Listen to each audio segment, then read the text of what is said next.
Hello, it's been a hot minute. We missed you in August, and we had a very big, productive August. It was a hot one, and I'm not just talking about the temperature, boys. You know what I'm saying? But guess what? No. We have a very special night. Welcome back to Three Heroes, One Champ, presenting the Art of Warcry. We have with us Peter Mercencabbage. We have the great Kyle Knapp. We have the infamous Mike Sansom. And of course, your local hero, the Girth Demon Rob Viscomi himself. But we did a little soul searching here, and we went out and we gathered some big time winners, 1 through 4 for the Nova. And let me go find them real quick. They're right here. So tonight we Whoa. want to shout out and talk about how excellent, what a good time Nova was. All of us meeting up. We want to go through some stuff. We want to get you right in there. But first and foremost, we do this for the love of you guys. And just please be a hero, not a chaff. Hit that like, subscribe, hit the bell, put some comments in there. Tell me your favorite color, favorite food, maybe favorite shape, whatever floats your boat. But just do it. Just engage. But let's start off with a little quick hobby time because I know you boys have been busy. You guys got some stuff going on. I'm gonna sit this one myself out. I'm studying for a really important exam. So my hobby right now has been suffering in the morning and drinking like a pot of coffee a day while studying and then forgetting everything. Let's start it off with you, Pete. Pete, you doing anything cool lately? You just painting for the fun, the love of it, loving Yeah, basketball? yeah. Well, it's been nice, like not having a tournament on the near horizon to just be like, what do I want to be painting right now? So I've actually finally cracked down and being like, yeah, I'm gonna get my Wilder Core finally painted. So been cracking at that, and I've only got 3 more models to go. So yeah, it'll be good. I'm usually a pretty slow painter, so this has actually been going really quick. Which has been nice. I've actually really been enjoying it, and I kind of stole from Kyle a little bit because I loved his blue so much on his Wilder Core. Um, originally, I was going to go for like the Red Riding Hood vibe and go like a really rich red, and then like, nah, that blue just looked too good. So That would be dope, though. I would still like to see that, Pete. I want to see yeah, a whole bunch of Little Red Riding Hood Wilder Core. I almost bit the bullet on that Was one. that the But one yeah, who ate all the oatmeal? Like she went in the house and ate No, all the that's just oatmeal? Three Bears, Rob. That's Oh, Goldilocks. oh, it's I'm What's that M Goldilocks. Night? sorry. My What's bad. that M Night? I was like, oh man, Sorry, you gotta everyone. No, gee whiz. you gotta How go to embarrassing. when you play them. You It's just okay. gotta Rob's pound a bowl parents of didn't oatmeal love him. down. He didn't get those stories. I did it. My parents this were makes so tired. much sense now. But if But you no, do yeah, yellow, it's like the village from M Night Shyamalan, right? I don't know. but yeah, just been working on that. I'm gonna try to get back on track because I was determined to get a bunch of war bands painted this year and have not made nearly as much progress as I thought I was going to. So this is going quick, so maybe I'll dive into the next one and get caught up finally. But yeah, that's kind of been me. How about you, Mike? Yeah, I've been since Nova. I've been trying to be busy as much as I can, but I got COVID right after, so I was like on my butt for basically the last week and a half. Finally bouncing back. I actually have a tournament coming up this weekend. I'm going to Dan Salty Seas tournament up in Minnesota, hanging out with the crew up there. A lot of good pals up there. I'm excited to get to see them. A couple of locals are coming with, so I'm bringing a really similar list to the one that I brought to Nova, but I'm bringing a Slan, and that means I have to paint a Slan. And so far, I'm not a fan. I love how the model looks. I don't like how my paint job looks on it, and I don't like painting it. It's a pain in the butt to get it covered in acrylic. So it's getting there, though. I got a couple of days, so cranking it out. Looking forward to getting to see everybody up there. Another fun tournament. Should be a good time. It's Dan's birthday tournament, so It sounded like a really fun one. So yeah, it's cool. It's Dan's. I won't say how old he is, but it does relate to the types of profiles that you need to bring in. Those are 3-7 profiles. So do what you will with those numbers. He's 10. Dan's 73 is impressive. Yeah, he looks great too. It looks really great. is in great shape. He picked But up yeah, no, Warcry in his prime. what's that? He picked up Warcry in his prime. Exactly. Yeah.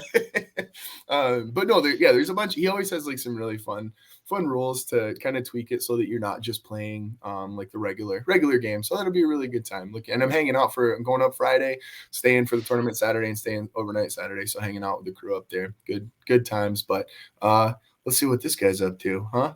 What you doing, Kyle? Well, I've been filing copyright on that shade of blue, so that way I could file a suit against Pete. File fast, buddy. I'm trying. You got I'm time. I'm trying here. I got to hold that secret to the chest. No, I actually just finished up 2 boxes of the Tyrannic cohort. Did them in a full like Amonkhet theme with a nice like Lazotep blue and the sand, and I got to take pictures of that. But yeah, that was a fun little project, and now I'm kind of in the in between on what I want to do for projects. I'm really thinking on what I want to do for Golden Demon next year and how I want to plan it out. You know, being the Warcry guys, I was thinking to myself, why did I enter the Warcry category? Why didn't I do this last year? What's wrong with me? So I think I'm trying to get something ready for that, and maybe if I'm feeling it, a diorama. We'll see how that goes, but that's been about it in my hobby time. Kyle, I was gonna joke. I was like, "Oh, you're gonna start Golden Demon already?" You're like, "No, that's actually what I mean." No, yeah, actually. That's awesome, man. I mean, a lot of people do Golden Demon start literally when the last one ends, Right. and they full plus year into it, Yeah, right? couple of Last years even. last year I started in October, so I would be ahead of the curve this year if I started now. So we'll see how that goes. Yeah, it'll be cool to see how that develops, Kyle. I'm excited to see what you Probably choose. The probably a project lot of last year was so crying. awesome. So, yeah.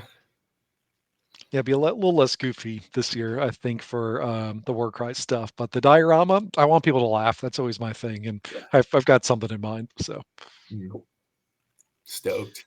but That's some good Rob, stuff, boys. why don't you tell us why we're here? We're here because we need to discuss how excellent of a tournament Nova was, and not just for placings. Like, we're gonna toot our horn. It's gonna happen. I'm gonna make sure of it. But in this, it was a decent one. But in the same sense, like why it was so important, why it was so much fun. The fact that we got to meet up with the TTS boys, like we got to see a lot of people from TTS. We got to But see a lot of people from last we year. could only meet up because of the organizer, Justin, who put on a Yes. great tournament again. I want to call him out. Thank you for hosting it. Not only do you put this together ahead of time, I know a whole bunch of stuff comes out of your own pocket. And boy, even the terrain, some of the custom terrain he made was Awesome. fantastic looking. I am so jealous and didn't get a chance to play on this cave map that he had put together. Yeah, It was so cool. Rob hated that map, but I love that map. I had it twice, dude. I had it twice. Nobody else had it. I had it twice, and I had 2 mega bosses. So I don't even want to hear about everybody who's like, It "Oh, was so cool. I got my cool corpse rack mausoleum," which I totally wanted because that's like my favorite terrain set because it's all deadly terrain. Instead, I got all deadly terrain and like a cave system that I had to navigate. I was spelunking the whole entire time with 60mm bases. I had 2 charcuterie boards on there while you boys are having a great time in the Gnarlwoods. Doing some fracking with the iron claws. Yeah, dude. I was fracking hard, slash and burn techniques. I was showing everybody I was a hero. Cementing the ocean if that's possible. You can just do that too. That being said, though, Justin and Jason, because Jason, Yeah. I know, definitely Jason helped out a helped lot out, out. But yeah, props to both of those guys because yeah, it was absolutely They're great from time. Tabletop and Beyond. We can throw their link of their channel in there. They did it last year at Nova. That's where I first met them. And you can tell there's just a lot of genuine love that goes into it. It's a very unique format and it's very fun.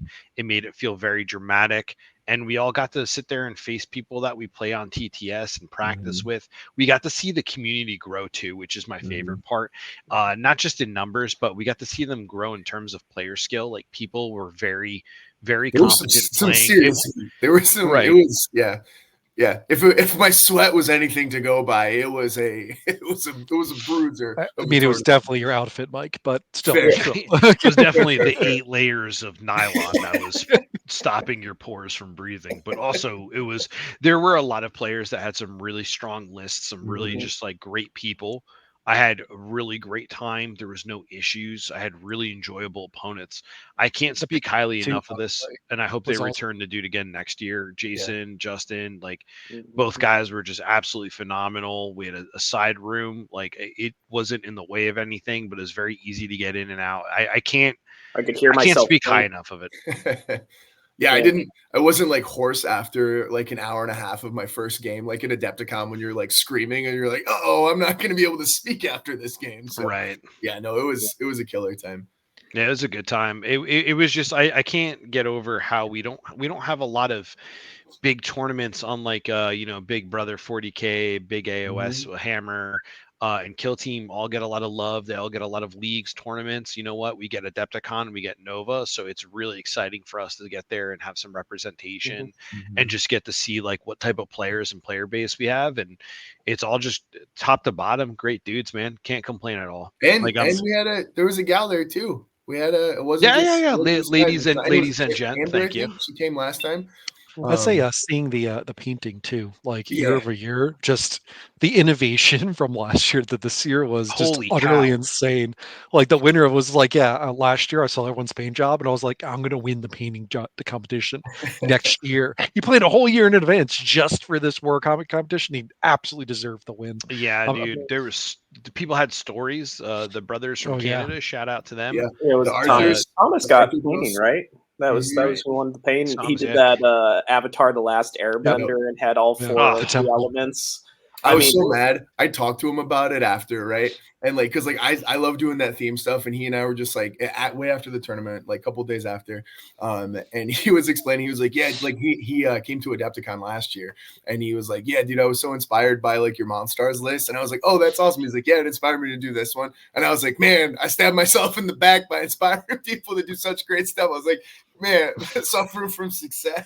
But no, it Yeah, was dude. display incredible, wasn't boards it? It though, was like unreal. that was a big change for me to see, because usually like I'm used to maybe like narrative at Adepticon, you see all the display boards come out, but like it was really impressive. There was a bunch of them here at Nova. Like a lot of people put a lot of time and effort into making a really great looking warband and presenting them well. So that was super cool to see the hobby side of it for sure. It was, yeah, there's everything was above like a regular standard. I feel like there was nobody else like, oh, you just kind of painted it real quick, right? Like everything was worth like And that's taking a minute watching it, and yeah, that's what like the one thing I like about the hobby here too, especially in Warcry, is like proportionally, I felt we had a lot more people bring these crazy war bands, these displays, these stories compared to like a lot of other formats. Like, don't get me wrong, every format, Kill Team, 40K OS, has some art folks, right?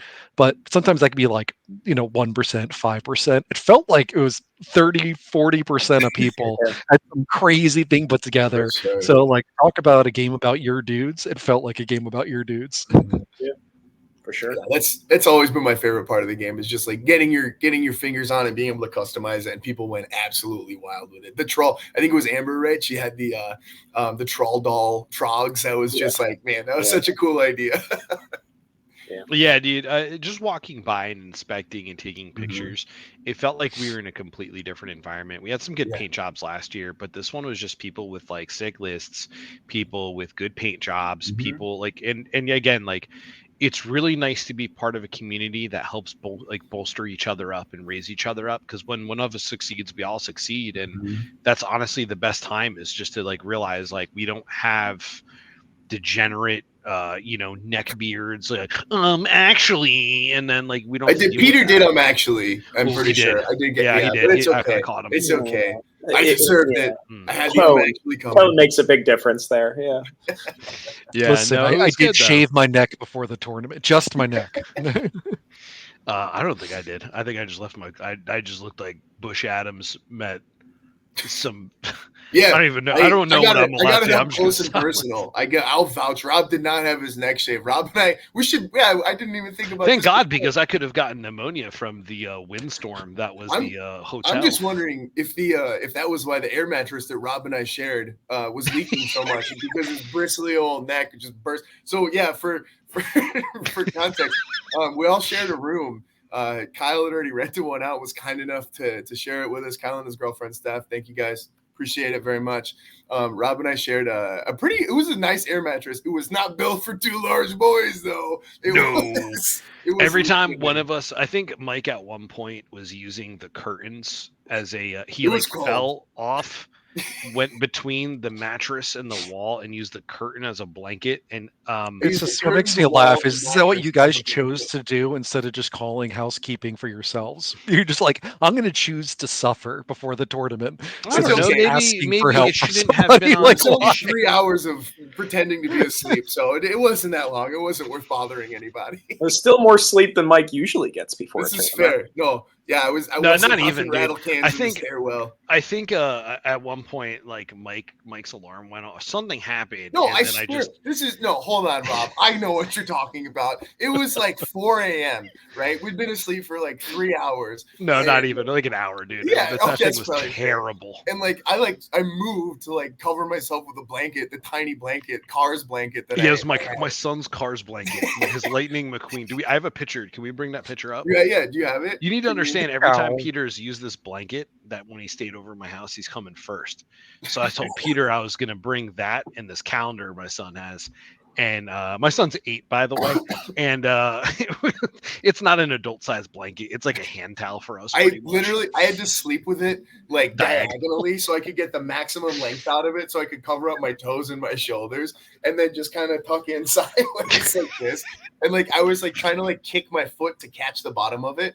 And at one point, Kyle goes, "What are you doing?" He's like, "You sound like you're racing cars on the mattress down there." Yeah, like it was like 3 a.m. and like I moved to cover myself up, and Rob goes, "Oh, good, you're awake." And I was like, "No, I'm not awake." I still like, think in awake? future Yeah. tournaments, we wrap the winner in the Cars blanket like it's a flag. I think that it feels right to me. Just like the Olympics, we represent Right. cars. Right. Kerchow. No, it was fun. It was really fun getting to share a room with all you goons, and and just getting to see everybody. Should we talk about the tourney though? Should we break down our probably. rounds? And so just I guess probably do that. just in case you don't know about it, the way the tournament was set up was there was 4 different pods, and it was Swiss within those pods, so you only played people within your pod in the first 3 rounds. And again, Swiss tournament, so the winners play the winners, the losers play the losers each round, and kind of paired out like that. And then after the 3rd round, gets split out into basically everybody that was first in their pod goes into a pool. Everybody 2nd, 3rd, 4th, 5th, and 6th. I think there were 6 in each. So, so you basically play people that have done the same as you did over 3 rounds. So, a really, really innovative way to make sure that you're kind of playing people of a similar skill level for the last couple of rounds, getting some highly competitive games for whatever skill level you're at. Ideally, for that one. So, who wants to? Rob, you going first? Talk about your POD. What's that mean? You have to state the arena names. I was like, isn't that? Grand I Alliance? forgot you don't know how to spell. Well, I thought you were talking about that band.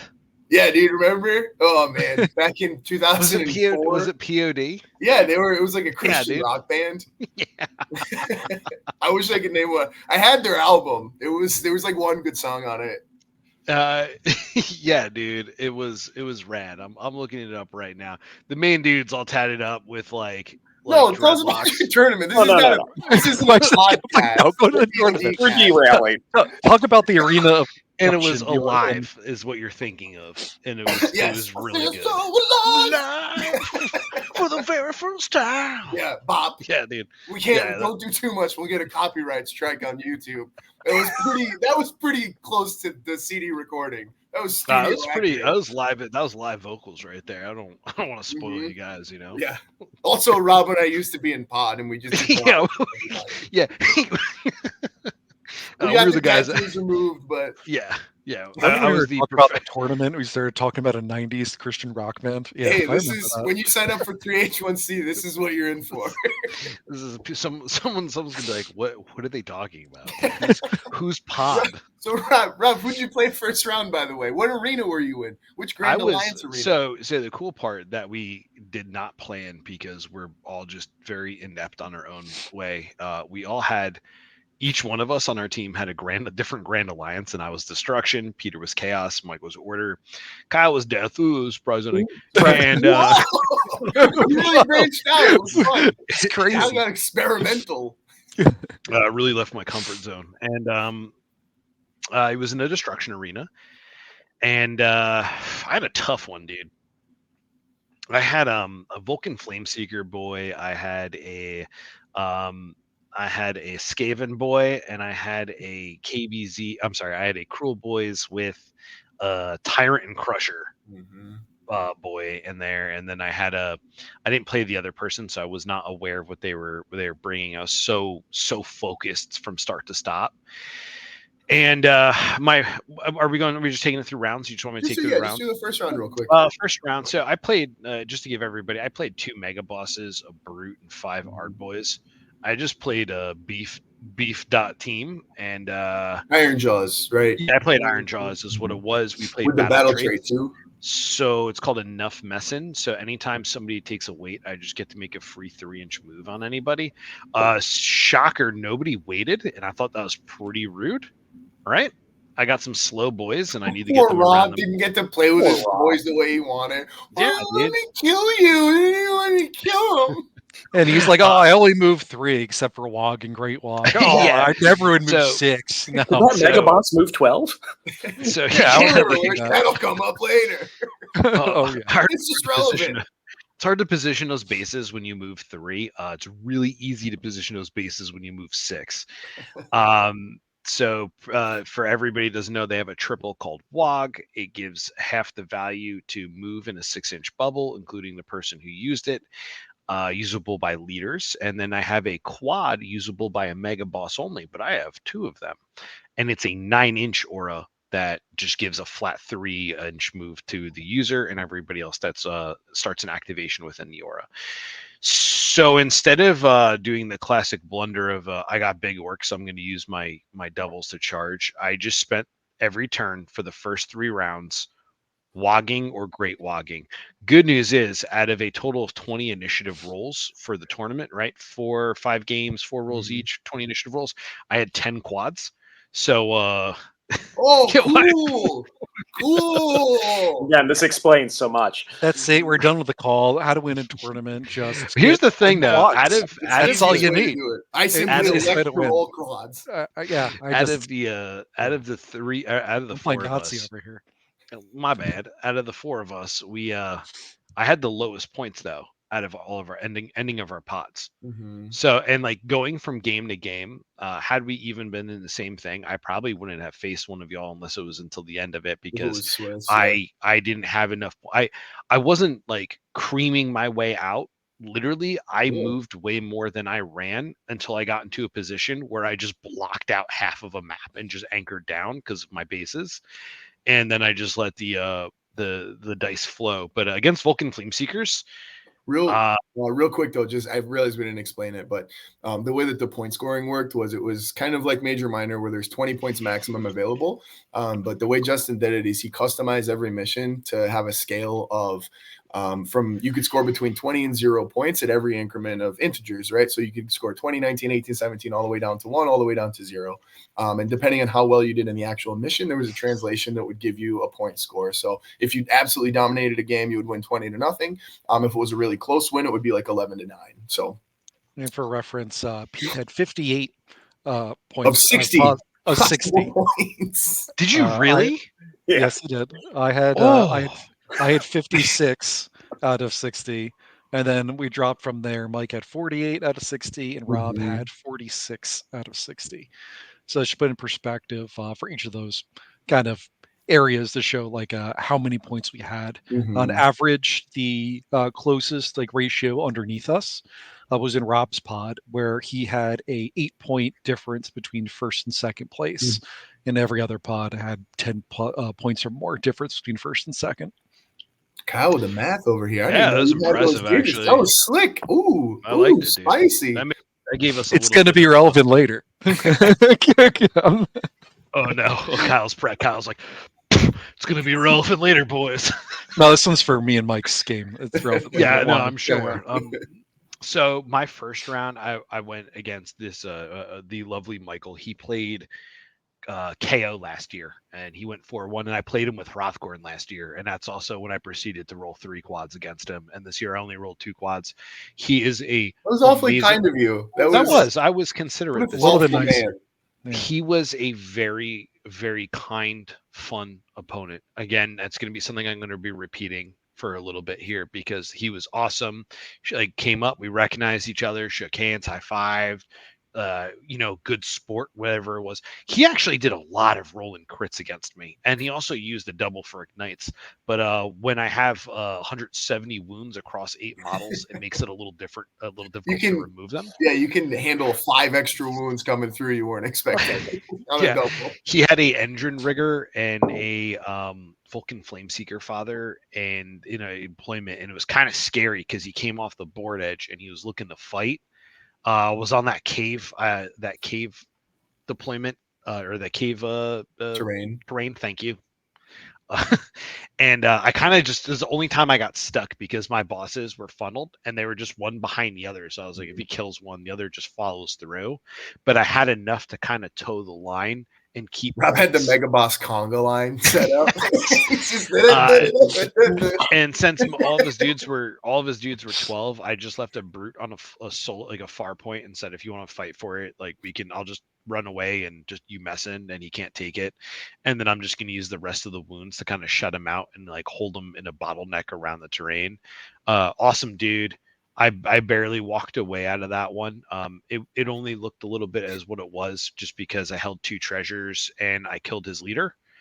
But he did a really great job. He knew to not engage and kind of just poke down the throwing spears and trying to get me to come and engage, used his distance properly, used my base size against me. It was a great dude. Nice. But when you have when you're bringing your 2 dads, it's not gonna be a good time at the grill for you, And then my second mission was against let's just go all around. Because that way we can say what the mission is and keep it fresh in everyone's mind. And the mission, just to keep in mind, was Rising Dread. And this mission was a play from Dan the Salty Sea on the on a Rumble Pack mission. So basically, you cap and hold points, and the objectives are worth what the round number is. So they're worth 1, 2, 3, 4, and so on. And at the end of round 2, you place 3 treasures. And Dan also fixed up the deployments to actually make them good. So it was a really fun time. It snowballs out of control as you guys apparently got points. I did not. And I also did not, Rob. Okay, you and I were the ones I think sweating the most out of we both drew Vulcan Flameseekers round 1 and those little buggers are tough. They are. They got some deceptively being able to brawl up is like really big. But yeah, Peter, go ahead. How was your round 1? So round 1, I played against Richard, and he brought Iron Jaws, which was one of the matchups I was worried about fighting in this tournament, and lucky me, I got to play 2 of them. Yeah, so that was tough. That was a tough first matchup. So as soon as I saw that, I'm like, Iron Jaws, round 1, right? It's going to be one of those days. So objective mission. Do they have brutes? Do they have brutes in the list? I'm trying to remember now. Yes, there was brutes involved. He also That's brought not a piggy. ideal. Yeah, he did bring a piggy as well to kind of shoot across at some of those back objectives. Thankfully, he had the shaman too, right? He had the wizard list. Yeah, that was a sick list. He had an awesome list, dude. He had the piggy, he had the shaman, and a brute. I think I'm looking up the brute boss right now. Yeah, brute boss. So cool. So he had Wog in a lot of different areas, and then the pig to kind of pick up as well. So now that being said, I brought Slanesh Sybarites for this tournament, plus Vex, 4 threat list, using the Lord of Pain, Slake, Slash, and the Lord of Hubris along with Vex more. So the big thing with this situation, and then 4 homunculus, I should say. So 8 model list. And the big thing on this mission was I was just able to kind of outmove him and kind of pick the fights. I think that kind of made the biggest difference because I was kind of able to pick off his pieces throughout the game. And he was just having a really hard time keeping up and getting on the same foot. So every time he got in a fight, it was him versus 2 or 3 other guys. And I think that kind of snowballed it towards the end there. But it started out really tough because of just positioning. And like I said, Slanesh don't like getting stuck into a fight. They like jumping in, assassinate, move on. If you stay too long in a fight, especially against Iron Jaws, chances are it's not going to go well for you.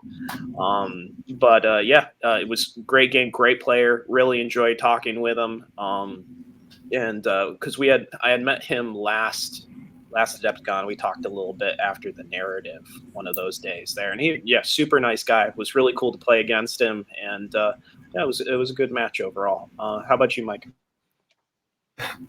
Yeah, I guess we should have gone over it first, but yeah. So I brought Wildercore to the tournament. I brought 5 double crossbows. Kyle tried to convince me It to could have bring been 9 of 11. them. You should I have own done I own 9 of them. I couldn't. I was like, I'm flying across the country for this tournament. Do I want to go all the way to DC and make both myself and my opponent miserable? And I 50 decided dice a to go turn, man. 50 dice. Let's go. So I did bring 5 of the double crossbows, which is still a lot of dice. It's still a lot of chucking. I had the axe leader from Wildercore. I had 1 puppy dog, and then I had a rune lord and the Saurus Scarvet on Old One, I think is the name of it. Cold one. Cold one. That's right. Yeah, like the beers. But yeah, but they got old ones in Seraphon too. It gets so confusing. But yeah, they have it all there. You're fine. it's like, come on, guys. It was I did a big conversion for this one. It was if anybody knows the books, the Redwall books, like little kids, not kids books necessarily, but like young adult books, maybe about like animals and stuff like that. So I converted all of my models into being like animals, and then I put the all of the basing that I did for it. I actually put on like pages from the book, and then I hollowed out a book and used that for my display board. Cool. It was really fun. It was, and I like on all of the little bases, the pieces of paper that I put on there from the book, I actually had like words that related to the model. So yeah, it was a really fun project, and it was done in time, which was super exciting.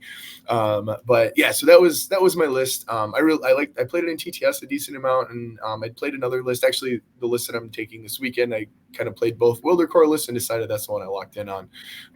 But yeah, so first round. I got to play against one of the Arthur brothers out of Toronto. I got to play against Alexander. He was on just 1 box Vulcan Flame Seekers, and so I was like, all right, cool. Like my list is pretty tuned. That's a good 1 box, but I should be okay. And I was fighting for my life. He's really solid player. We had a blast too, just like goofing and having a good time, making like those Warcry moments where it's like, even in the competitive side, it's like, let's not just make it about like the dice, let's make it about the story and the game. And we discovered that we were playing on the lava board, and turns out Vulcan Flame Seekers absolutely love that. It's great for them. He rolled a ton of 6s because they were powered up on their home court. But yeah, like the game started out, and I was like, all right, let me move in and try to get a couple of early kills just because I got this range right. Let me pick off a couple of things. I was rolling ice cold. I don't know if it's because my body was still cold and my dice were corroborating that story, but I just like, yeah, like I was like, but yeah, like I just first round I like didn't get anything, and like then I was in like weird positions, and I was like, you know what? If I'm gonna win this, I'm not gonna be able to fight my way through it. Once he gets in here, I'm gonna lose the fights. I can disengage. I can usually take 1 attack from, from something and live with my 12 wounds on the crossbows. But after that, I don't want to lose models because it's the later rounds score way more points, and so. I ended up just going, okay, I'm going to play this really defensively. And so I just kind of kept back and just kind of kept trying to outmaneuver and outposition on the objectives, and then stole the treasures at the end. So I literally only just got the win by like we tied on all the objectives. And then it was 2 treasures on my side that was the difference in the game. So yeah, it was, I won 11-9 in that game. It was like the closest possible like scoring outcome. And like, and I honestly, after that first round, I was like, I'm not feeling good about this. I think I might be losing. But yeah, managed to scrape it out. Got the win for it, and yeah, just had a blast with them. Both of those guys, the Arthur brothers, are just so much fun. I wish they were closer because I would love to just be able to like if you have them at your local store, if you're in Toronto, find them and hang out with them because they're just killer dudes. Oh yeah, great players, and yeah, just really fun time. But so I made it out of round 1, barely scathed. Kyle, how'd you do? Well, if anyone was wondering, I know this is a shocker, but I did bring a death team. So just to start with that, I almost brought Real Beast players, did a lot of play testing, and a lot of people were asking me about it. they felt pretty bad. So I couldn't bring myself to bring them. So I basically took Soulblade Gravelord's just Underworld's mashup. Turns out Underworld's warbands are pretty good. Soulblade's pretty good. So I had Dientelos, Regulus, and of course the 4 Electro Zombies. Took Thane and Helmar from the Velmorn boys, and then took Prince Duval, and then just a extra Necromancer. So I had 3 people who could res. Of course, you have Crackling Arcs that could do some stuff, and took Dientelos because I only had 210 points left. I'm sorry, Duval, because I only had 210 points left, not 225. Otherwise, I would have taken the Vampire Lord because of Fly. But my first round is versus a online hero, Cage Psycho, who was on Sylvaneth.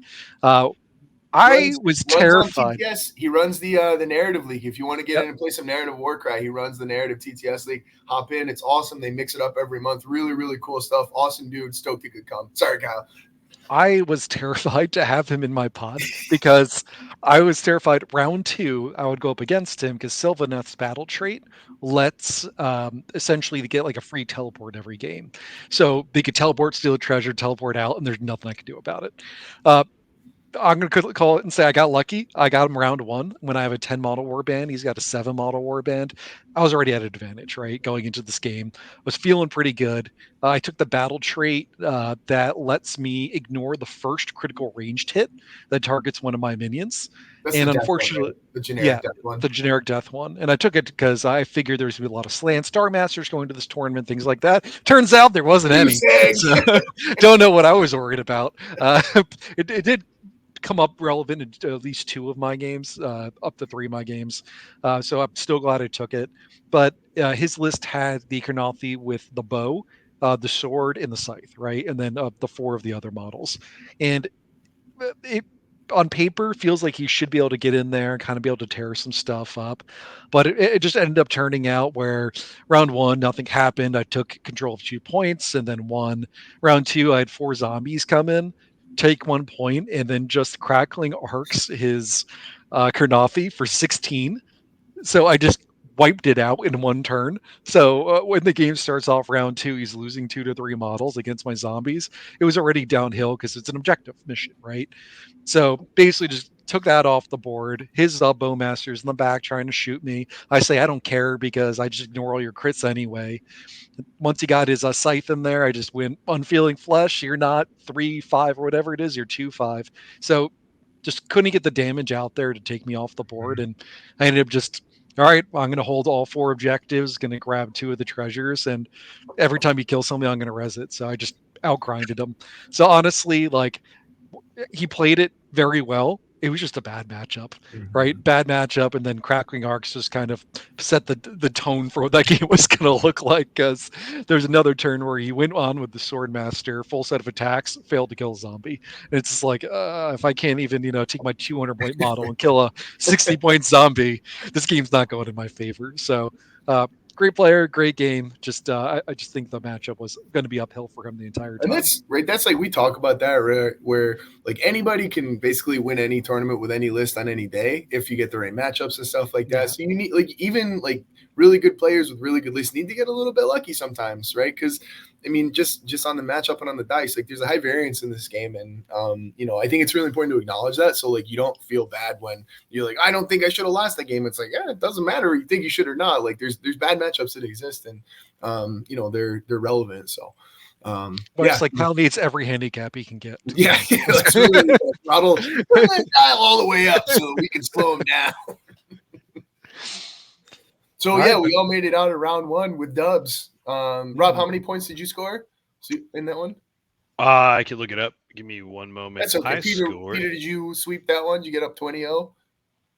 I didn't. I don't know if I really realized, because here's the problem too is I was looking at. No, I got 12. I'm sorry, I got 12. Okay, 12. Yeah, I can find you, Pete. I'll find you. Yeah, because Justin had originally put he made a slight adjustment to how the points were scored prior to, and I think I was looking at the wrong one. Pete, you got 19. You got 19. Yeah, so Pete was the hardest matchup of the day. Got 19 points. I also had 19, but that's, as I said, I took all 4 objectives. Once you start getting 16, 18 points Yeah. round 4, it just When I found out swings it what so you hard. guys got, I started doing the sweating meme where I'm like dumping sweat. Everyone's like, I got 19 points, and I'm like, I was doing that before we started playing. I just that decided was I just turned the my sweat number hypothermia on. kicking in, and then your body just tricking you that you were hot. Don't worry about it. But round Uh, 2, Rob, take us away. Round 2 What was was the round 2? classic Pillagers Loot, and Another Pillagers salty Loot. original. Yeah, it's another salty original, and it's I a like really getting good. those. Get those at the store. They're tasty. The salty originals. They're nice. Gonna leave You that can one leave, alone. you can So leave, Nick. it's basically a treasure mission where it costs an action to loot, and if you hold on to a treasure for the first 3 turns, it's 1 point per treasure that you hold on to. At the end of rounds 1, 2, and 3, at the end of round 3, it is 3 points per treasure held. I played against Gray, also known as Uncle Death, who plays in the TTS League, and he is an awesome dude. He is the go-to de facto Skaven boy. He's also he praises Ratma every night, and he was really good. He's got 2 Storm Fiends, and I knew that I Yikes. don't want to put a No, Mega thank you. Boss. Yeah, right. I don't want to put a Mega Boss or a Ard boy in the way of 5 dice hitting on 4-8. Even if he's hitting on 5s, I just don't want him to spike, and then game's over. One good before it roll and you're starts. just lifting models. Right, and this is the second time I faced him, and the first time I faced him 3 times. First time was whatever. Second time, he rolled a quad against me as Cruel Boy's Monster Killers, and just absolutely deleted a deployment with a Storm Fiend Gauntlet. And I was like, well, okay. And then because he's gonna run 6, quad 6, delete that, swing, delete that. And I'm like, well, the game's done. So This is fun. good news is we Good could talk seeing about ya. our lives. Yeah, right. I had a fun time racking up. It was like It's 40K. time to get a beer. Right. So pretty much he just we fight over the deployments in the middle, and I was like, you know what? I'm gonna do the classic. I don't need to engage with you or look at you. So I did what I like to call the Robin Peter special, where I just popped a speed boost for the WOG, and I went all the way to his deployment to greet the rattling gun with the Mega Boss, while my boys safely looted on the bottom. And pretty much what happened was I ended up winning this one 19. I believe, let me take a look on this one. I ended up getting 19 points on this one, and he got 1 battle point because I ended up, the Mega Boss just ended up just like slam dunking on everybody. I rolled hot. But the big thing is, what happened is because I had more kills with the treasure carrier, which were all my Mega Bosses. But the one play that really sealed it for me that let me get that extra leap was their last round. I had the Mega Boss on top of the objective, so nobody could loot it except for him. So he was holding a treasure. And then he goes, loots, throws the other treasure an inch away from him, walks Which up is like to 4 inches from where the treasure comes out because of how big the base is. right, because I have a dinner plate on there. Mhm. He then proceeds to walk up, engage Skabic, and then I inspiring presence my Ard boy. My Ard boy disengages, jumps over the barricade, and charges to be closer to his Skabic, picking up the treasure and solidifying myself having a massive lead at that point. And I thought it was like I was like proud of myself because it's the first time I remember to use inspiring presence in like all my games I've ever played. After you've It talked always about feels it, so after, good. and I was just like, and even like he like high fived me. Inspiring, He's even. if you Yeah. ever get a Ooh, chance to ooh. play Uncle Death on TTS or anything, he is just nothing but pure joy, whether he's winning or whether you're winning. He is a fantastic opponent and a good time, and he plays some big rats. So if you're into that, that's where he's at. His Skabic was also rolling crazy He hot was against my he base, which was he had the crazy. suicide Skritter list Oh too. yeah, He made a Critter joke died like to 8 stuff. times. Yeah, 8 he made times, a yeah. joke. He wanted to kill it as many times as he could because he had the free res, the battle trait for Skaven. So It's yeah, that's value. pretty good. 8 times in 5 games. It's not too shabby. Right. It's value. And the fact Mhm. that it can grab treasure is insane. So Yeah. I was scared of that thing more than anything else because everything else just kind of did whatever I wanted to do. And it was just like, whatever. I'm gonna sit here with wounds But it again. just it can just suck activations away from like mega bosses and stuff when you have to try to, Yeah, he did. He engaged it, like, so I had to kill it. So like Yep. I'm overkilling it, and then I'm like, I'm just gonna stay put right here 20 because I don't 20 want you damage to 4 wounds. yeah, dude, it would just the thing just explodes and get resurrected. Yeah. But yeah, so I ended up coming out with some thanks to that last play. I ended up coming out with a really good. It was the first time I didn't roll a quad on the opening. He rolled a quad with the Storm Fiend, and I thought he was gonna schmurder me. PTSD kicking in. Yeah, I was just like, this is what it feels like. Guns overhead. Rob's like, oh God, not again. well, this is the part where like I had terrain and I deployed behind terrain, like the old ruins, the core terrain, without having a door, so he couldn't get to me cleanly. So I knew no matter what he rolled, I'm not going to grab the treasure from 2 Skaven that are much faster. I'm not going to put my mega boss to gamble it out with a Storm Fiend.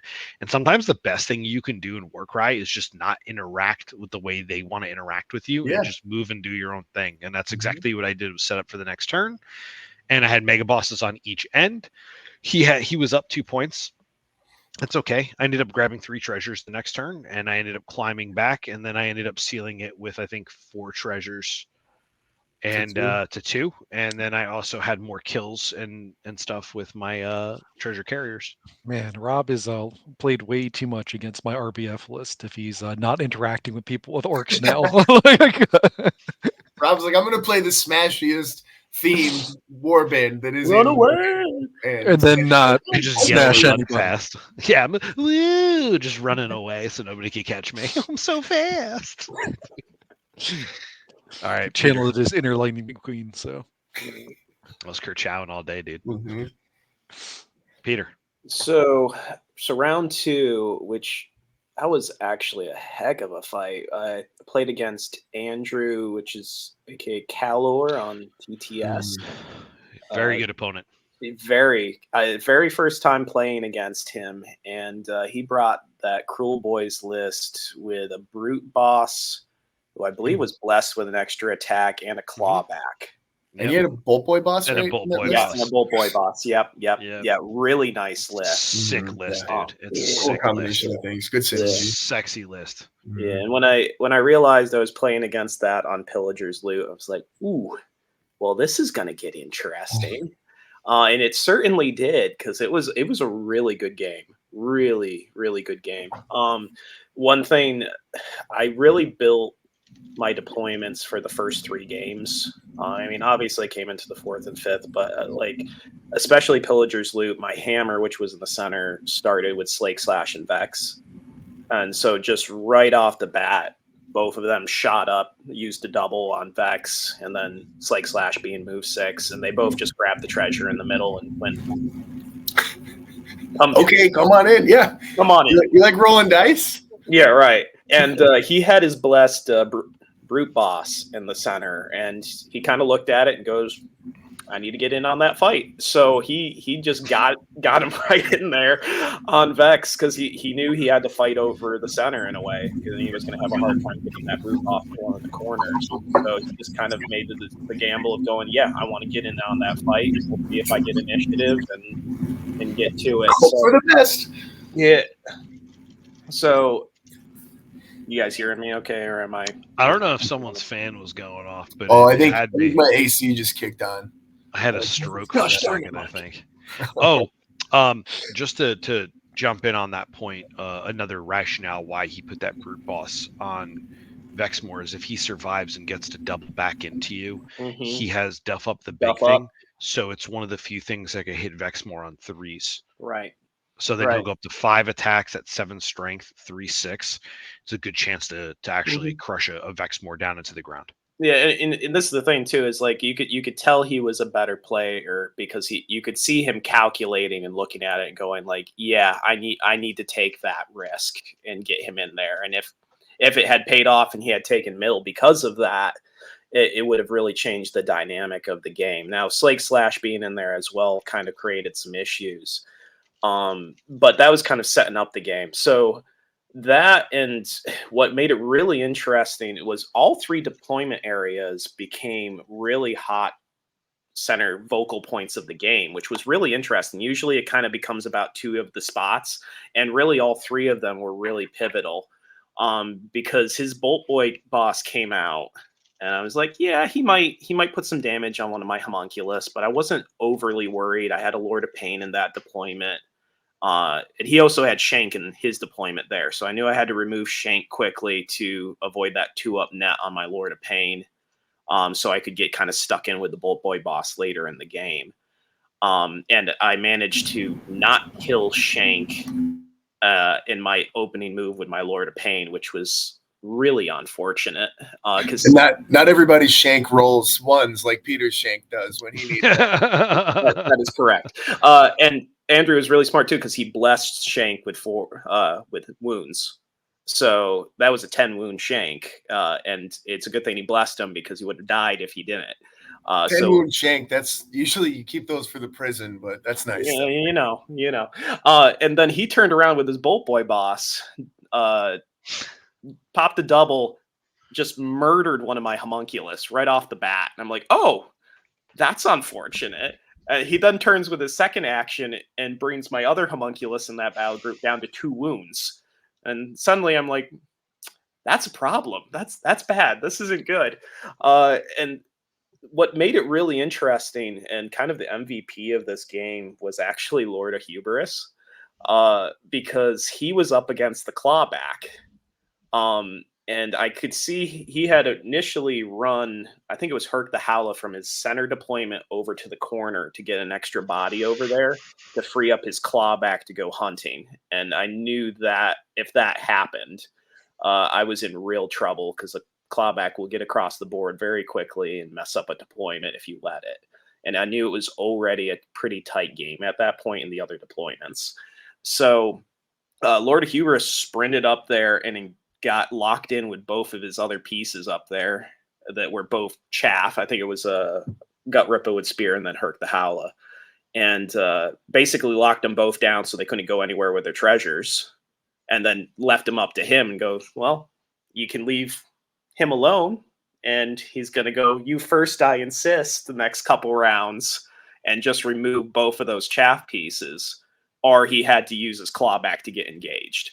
And because of that, Lord of Hubris just shut down an entire deployment. And I knew I wasn't going to win that corner, but it stopped the clawback from having any other interaction for the rest of the game.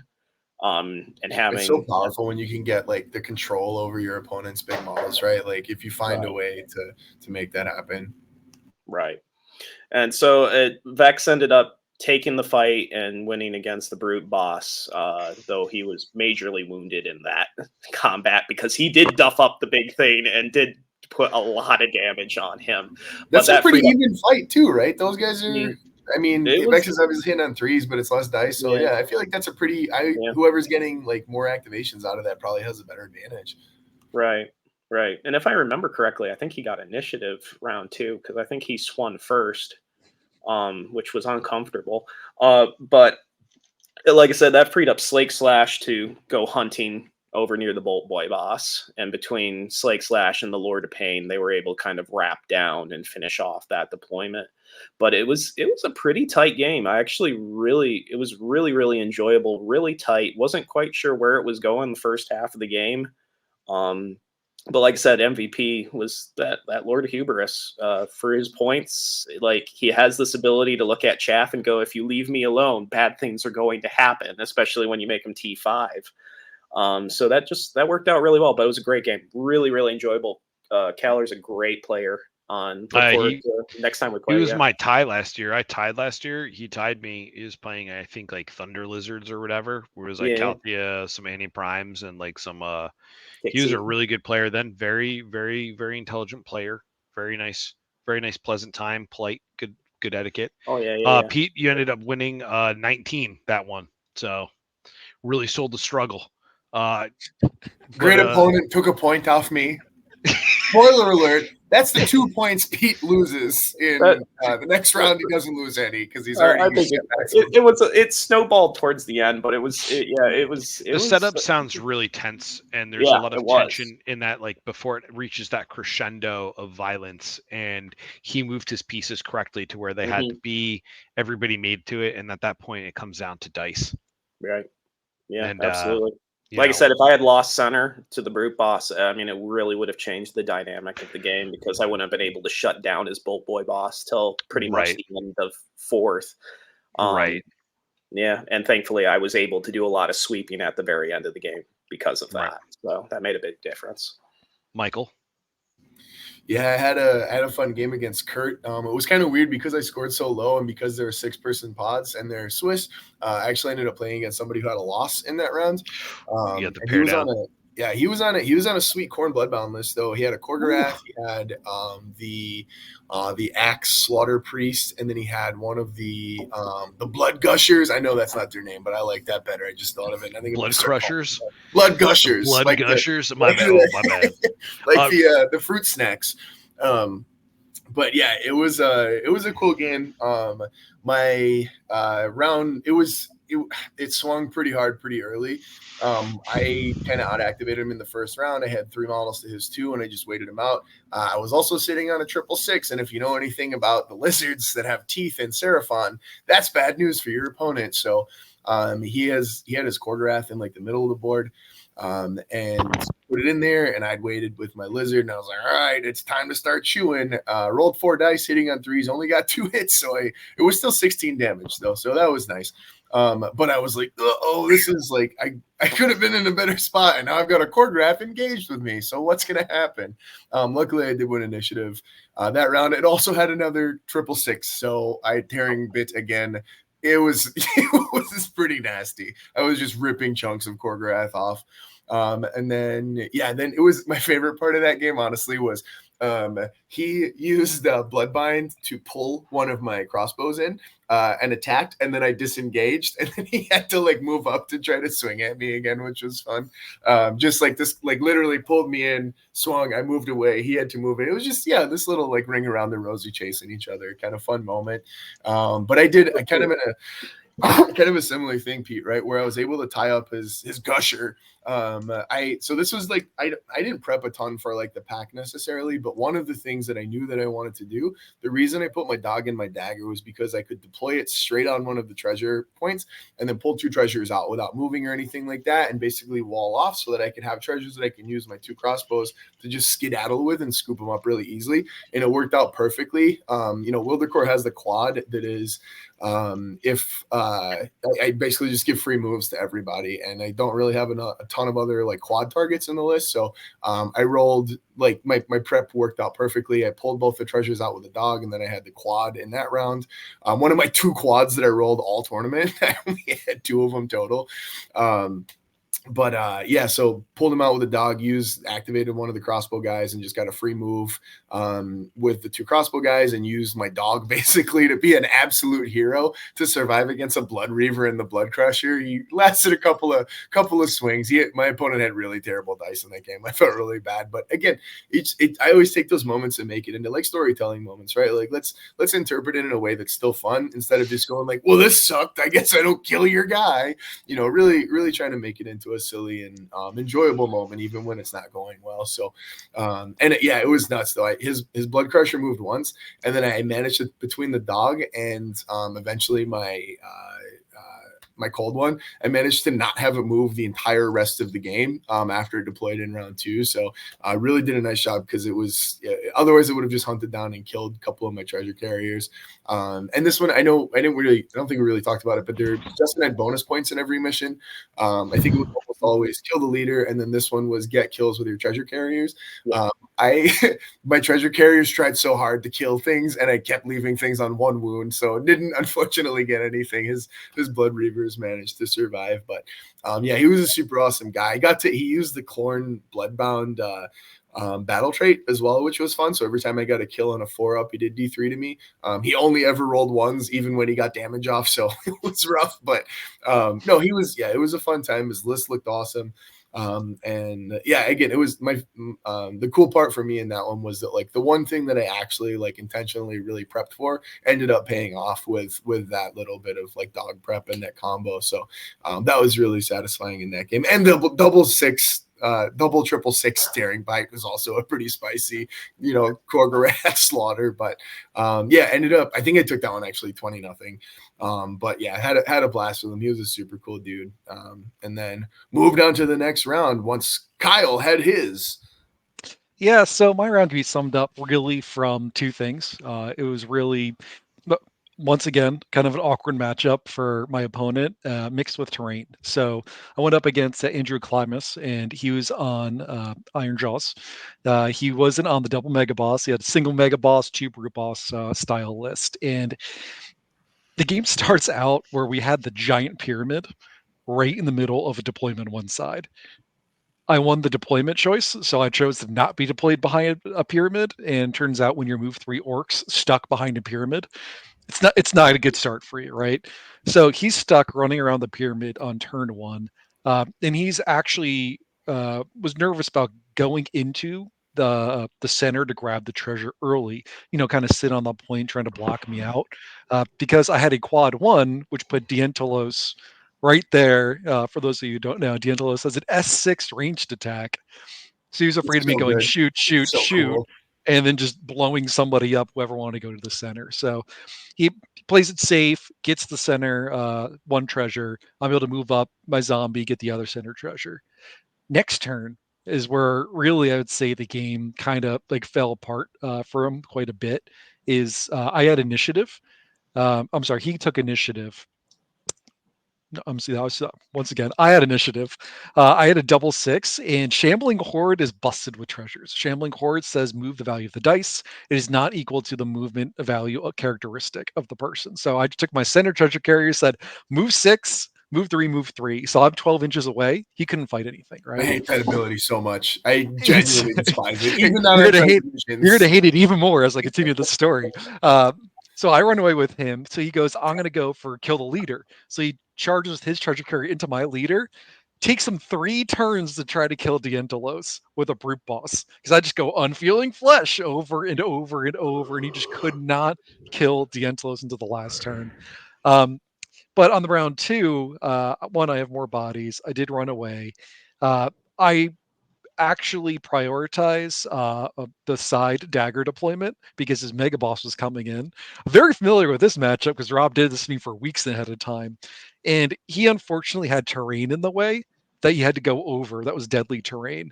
So he couldn't just charge into my group. So I was able to literally kind of block him off with using my models in this tree for my bottom two zombies. We were able to pick up the treasure and move, right? And then the rest of the game, I just spammed doubles and Shambling Horde 5, Shambling Horde 6, next turn Shambling Horde 5, Shambling Horde 6. So they're moving 10, 11 inches from that point onwards, just chaining themselves down the way. Once they got in range of the D'Angelis that was there fighting in the middle. So he couldn't even catch up my guys because of that wall of zombies, which his mega boss, guess what? Failed to kill because Unfeeling Flesh goes, you're a 3-8, not 4-8. And he goes, hit, hit, okay, I'm alive. So kind of pinned the mega boss there. That deployment didn't do anything. Um, I was able to take my other deployment and actually have the Duval move in and grab her treasure. So on turn two, I had 4 treasures, like right off the bat, right? Uh, and his mega boss did kill one of my zombies, but not both. Was able to resurrect a second zombie across the board using my necromancer to pin his treasure carriers. And then the game just Duval ended up killing both the people up top, picked things Don't up. worry, listeners. Cosmic Justice gets Kyle soon. Don't worry. It's also Kyle, that list was so sick that you had 3 resurrection options in there. You're Yeah. like, you can't stop me from resurrecting, and you shouldn't try, to be honest. So basically, it was like throwing zombie bodies in the way, and then just shambling horde, and I just couldn't catch up. Like he couldn't put the damage out there. But that's what my list is designed to do: is absorb wounds, assuming my opponent doesn't roll absolute fire like somebody on this team. But round three, what do we got, Rob? Round 3 was Lightning Raid. I'm not going to bother going into explaining this because I don't have. I'm not charging you guys for a lecture, so All you need to know is it's a 5 objective point mission from the Ferocious Snarlwood 2 pack. It's got a catch-up mechanic of being able to bless a point to get an extra point, and whoever has the most wounds killed, you get 2 VP per round. It totals the wounds each round, not killed per round. So res is fundamentally great here. I played against our boy Wade, the next Mike Ike on TTS, and then the Discord. Great dude. First time I got to meet him in person, was absolutely a lovely dude. Thank you. Was You got absolutely to fight against your own model in that game too, right, Rob? yeah. I let him borrow my Tyrant because I wanted to make sure he was able to have everything he needed, and it's a scary piece. And I was able to. Oh, we were on the cave terrain again, so that's cool because everything was enormous. He had a lot of small guys in a Rippa, so I know that I couldn't play the game of moving into him to trigger his things. So good news is I can wait and he can't. Because if he just lets Mega Boss move into stuff, it doesn't matter if they take a pop shot on him. I can just eat things. And literally all I did that round was make a quad one first turn, mighty wog, and then take a tie points for tie score, and then I used the terrain to block out his Crusher, and I actively disengaged and ran things away really far to prevent the Tyrant or Crusher from capitalizing on taking pieces. The Crusher killed one piece, and the Tyrant killed one piece. His Tyrant also took 21 points worth of damage from deadly terrain, which was sick because it like nothing touched it. He still like just went over stuff and killed it. It was cool as hell. It was manly as heck. He was a really good guy. The game came down to the middle. He netted with Shank and waited, and he goes wait, and I'm like okay, move. But I already had a guy engaged with Shank anyway. And I go, okay, it was Ardboy. Ardboy just double crits, kills Shank off the board. So I got one net and a free move and a Shank. And then Mega Boss just cleaned up the middle. And then the rest of them just Congo lined, held 3, and I held wounds because I killed his leader. And dice did not work out for him too well, and the positioning and terrain didn't work out too well. But he was still a great sport. He was a really nice guy. I had a really great time playing him. I was super happy I got to meet him in person because we've had prior to that he absolutely kicked my butt online. Failing with the same list. I was playing a chaos list though, and he kicked my butt online. I ended up walking away with 15 points, sealing me at 46, and putting me into the top 4. I do have to say that it's now the second game where Rob bought a smash list and then chose to wait and run away. Oh yeah, dude. Well, I just when you roll quads every single round, you can do whatever you want. Nothing matters Right. anymore. Yeah. this game's a lie. Got options. So for my third round, I played against Dan Pomeroy, again from Tabletop and Beyond. He brought a Slaves to Darkness list, which was Varangard, Ogroid Myrmidon, and then a Therodon, and then a bunch of Flals. And again, I was actually kind of worried about this list because it's a pretty high kill list. And his Myrmidon just stomped right onto the middle of the board right at the beginning of the game. Just goes, "Here I am. Come to this point. I dare you." Some things that made a big difference that game was my speed. Really played a pivotal role because my bottom dagger deployment, usually nobody in that deployment is going and looking, going, "Oh, I can get up to that objective." And I actually used a double on one of my homunculus and go, "Oh, well, you're moving 12." And I positioned her forward enough where it just shot straight up. So right at the beginning, I kind of forced a lot of pressure on his objectives because his shield was kind of come in with a Baron Guard round 2 there.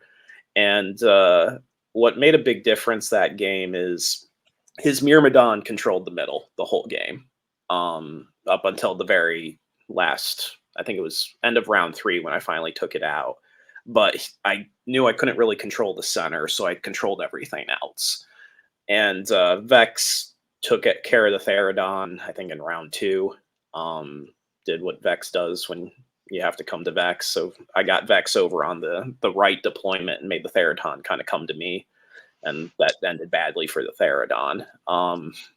At that point, it was kind of hunting down things. Slake Slash was zipping around, taking out flails, and on the other side, Lord of Pain was playing cat and mouse with the Varangard, which got really interesting because he kept trying to snipe out flails, and he was kind of stuck in a really weird position where I kept racing Homunculus over to that side because since I had already had the objective, I just had to have an even number to keep it. So it was kind of interesting in the fact that I held up that very expensive Varangard with my Lord of Pain and was still able to try to kind of eliminate some of his weaker pieces there. And that kind of made a big difference as well. So that it kind of escalated as the game went on. And I think by the end of the game, he had a Marauder with about 2 health left. But Just one? Yeah. How kind of you. Yeah, well, I tried. I did try. Send him home. Tell him what you saw here. You can keep that one. That one's fine. I don't care about him anymore. I got what I came for, which was 20 points. But that being said, though, Dan was an absolute pleasure to play against. Seems like a cool dude. Yeah, he really was, and the list was scary. I was again able to pick the fights. And he kind of got spread out, and it was just a gain up. So every time somebody got in a fight, it was 2 or 3 of my guys against one of his. And again, that kind of shows how a 4-threat list can be scary depending on the deployments and stuff, because you just have more options on the board to create scenarios. And that definitely helped me in this one. But yeah, Mike.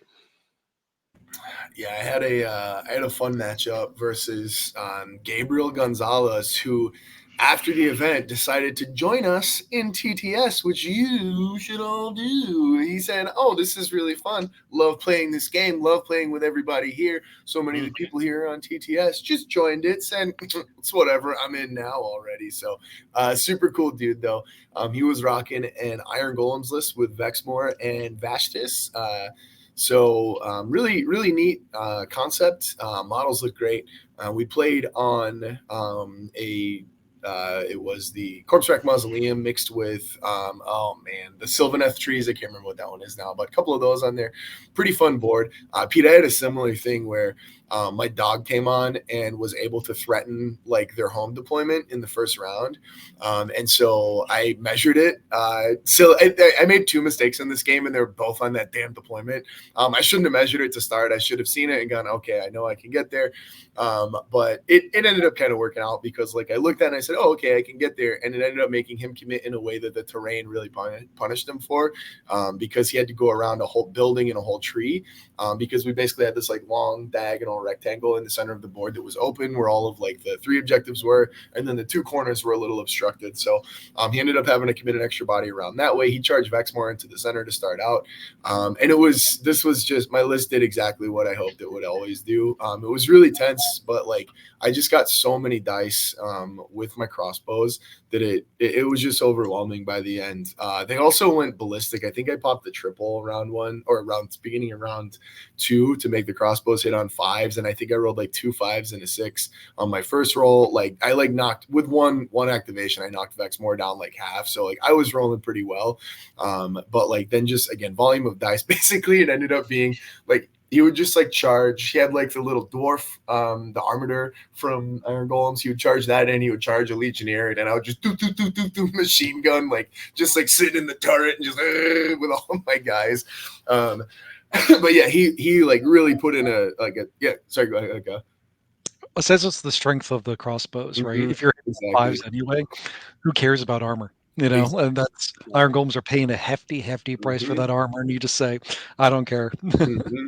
No, for sure. It really was like it was a tough matchup because like I still had to roll those dice, but like it was like once I get those dice, it's going through. And it was tough. It really was because of his like just the way that he needed to be able to move to compete with what I needed to do. Right, the cold one was really useful in this one because I could threaten all of the deployments, and I out activated him, so I could always threaten charging. Sorry, not deployments. All of the objectives, so I could always threaten a double move 14 inches to just land. And I think this one one we had no double cap for the pack, so that I couldn't double cap on it, but it was still like I could just come in and steal one. And so yeah, it was really fun though. I love playing against Iron Golems. Joe locally, I've played against him so many times. He always plays Iron Golems really well. So luckily for me, had a lot of experience with it. And his list, Gabriel's list, was really cool too, because it was something that we talked about a long time ago, which was bringing in the Ash Bomb as an ally from Horns of Hashut into Iron Golem, so that you can get that combo of -1 attack plus their cool reaction to really just kind of tank. Unfortunately, that's not that great against my list, just because it's shooting for the most part. So that's kind of a weakness of that strategy. But getting Vashtis into that is it's just a cheaper way to do it with a better option, in my opinion. It's a cheaper model. It's got a ranged attack that it can do. It doesn't cost a triple. It only costs a double to do the debuff for it. So and then yeah, obviously Vexmore is just a great addition. Vexmore and a Ogre Breacher, like, yeah, go ahead and pick the part of the board that you want to start killing stuff on, and it's pretty fun. But yeah, that was a fun game. I pulled away at the end. Like the first 2 rounds were like really, really cagey, really chessy. And then like by the end of round 3, it was when I kind of made some big breakthroughs, and then end of round 3 into round 4 really kind of snowballed. So I ended up winning that one 17-3. But again, it never felt safe. Like it was one of those games where like, I know I'm in an advantage now, but like he had his breacher and I think the initiative for the last round, he had a really, really tough choice to make between like, am I going to rampage my breacher and try to kill 3 crossbows in like one go, which would have been very bad news for me, or he wanted to try and take the initiative to do I can't remember what the other thing was. And I was very glad that he chose the initiative, because me losing 3 crossbows would have been I don't know if I still would have won or not. I might have still scraped it out, but it would have been really, really tough. So yeah, just one of those like really like thinky turns where it's like we took like, you know, a good like 4 minutes on I went and grabbed the water. I was like, dude, take your time. This literally determines the end of the game, I think. So like take all the time you need to make the choice that you're going to feel comfortable with. But yeah, super, super awesome, dude. Great list, super fun time. But yeah, managed to also scrape out my 3rd win for the pool, and managed to skyrocket into that top bracket with Pete and Rob. Not me, apparently. It's all right. Well, no, we don't know how you did yet, Kyle. It's true. It's true. It's coming. How did you do in the 3rd round, Kyle? Did you manage to scrape it through? I did scrape it through. This was actually definitely my hardest round for sure. It was against Eric A. He was on Order of Azir.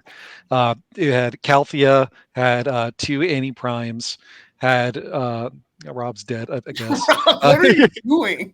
I was like, I saw you yawning a lot. Are you actually asleep? No, I was just I was getting ready for the death lecture, the seminar de muerte. 2 anti-primes. He had Pock, he had Haskell, Hexbane. So I was nervous going into this, because that secondary is so powerful in this mission, right? If you get a kill early, you can just snowball the game, because it's 2, 4, 6, 8 points. Very hard to come back from. He has a Pock. He could just go blow up a couple things turn 1 with his explosive shots. Kind of nervous going to it from that standpoint. Round 1, got pretty lucky. He completely missed with Pac on everybody, so just didn't do any damage. I was like, okay. Dyson. He then decided to move Pac into the middle to contest the objective, using the Calthea move to go up and get him there, right? So that worked out heavily in my favor, because I was able to essentially rush Dientolo straight into Pac and kill him round 2. With Pac out of the way, it really kind of changed the dynamic of the game. And we even discussed after the game, his choices were heavily affected by my battle trait.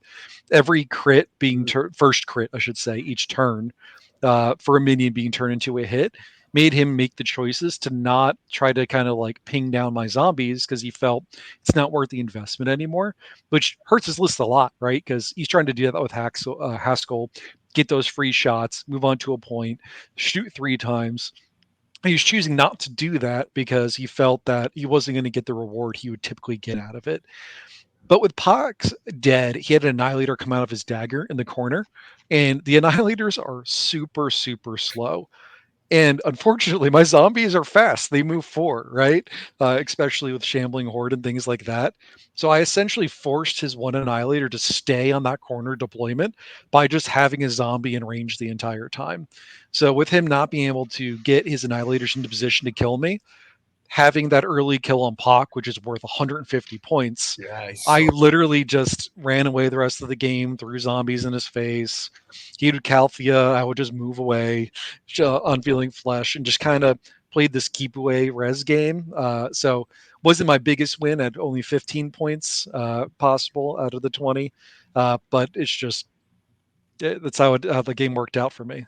So not much to say besides And that. Just kill got the Pock and stay got the away. win, right? Yep. Managed to. That's all that really mattered, right? Going 3-0 in all of the pools was really the most important thing that you could do to kind of get placed into that on the final mini tournaments that Justin had set up. So that's the story of how we all ended up a guaranteed 1 through 4 at Nova, because we all got placed into that top pod.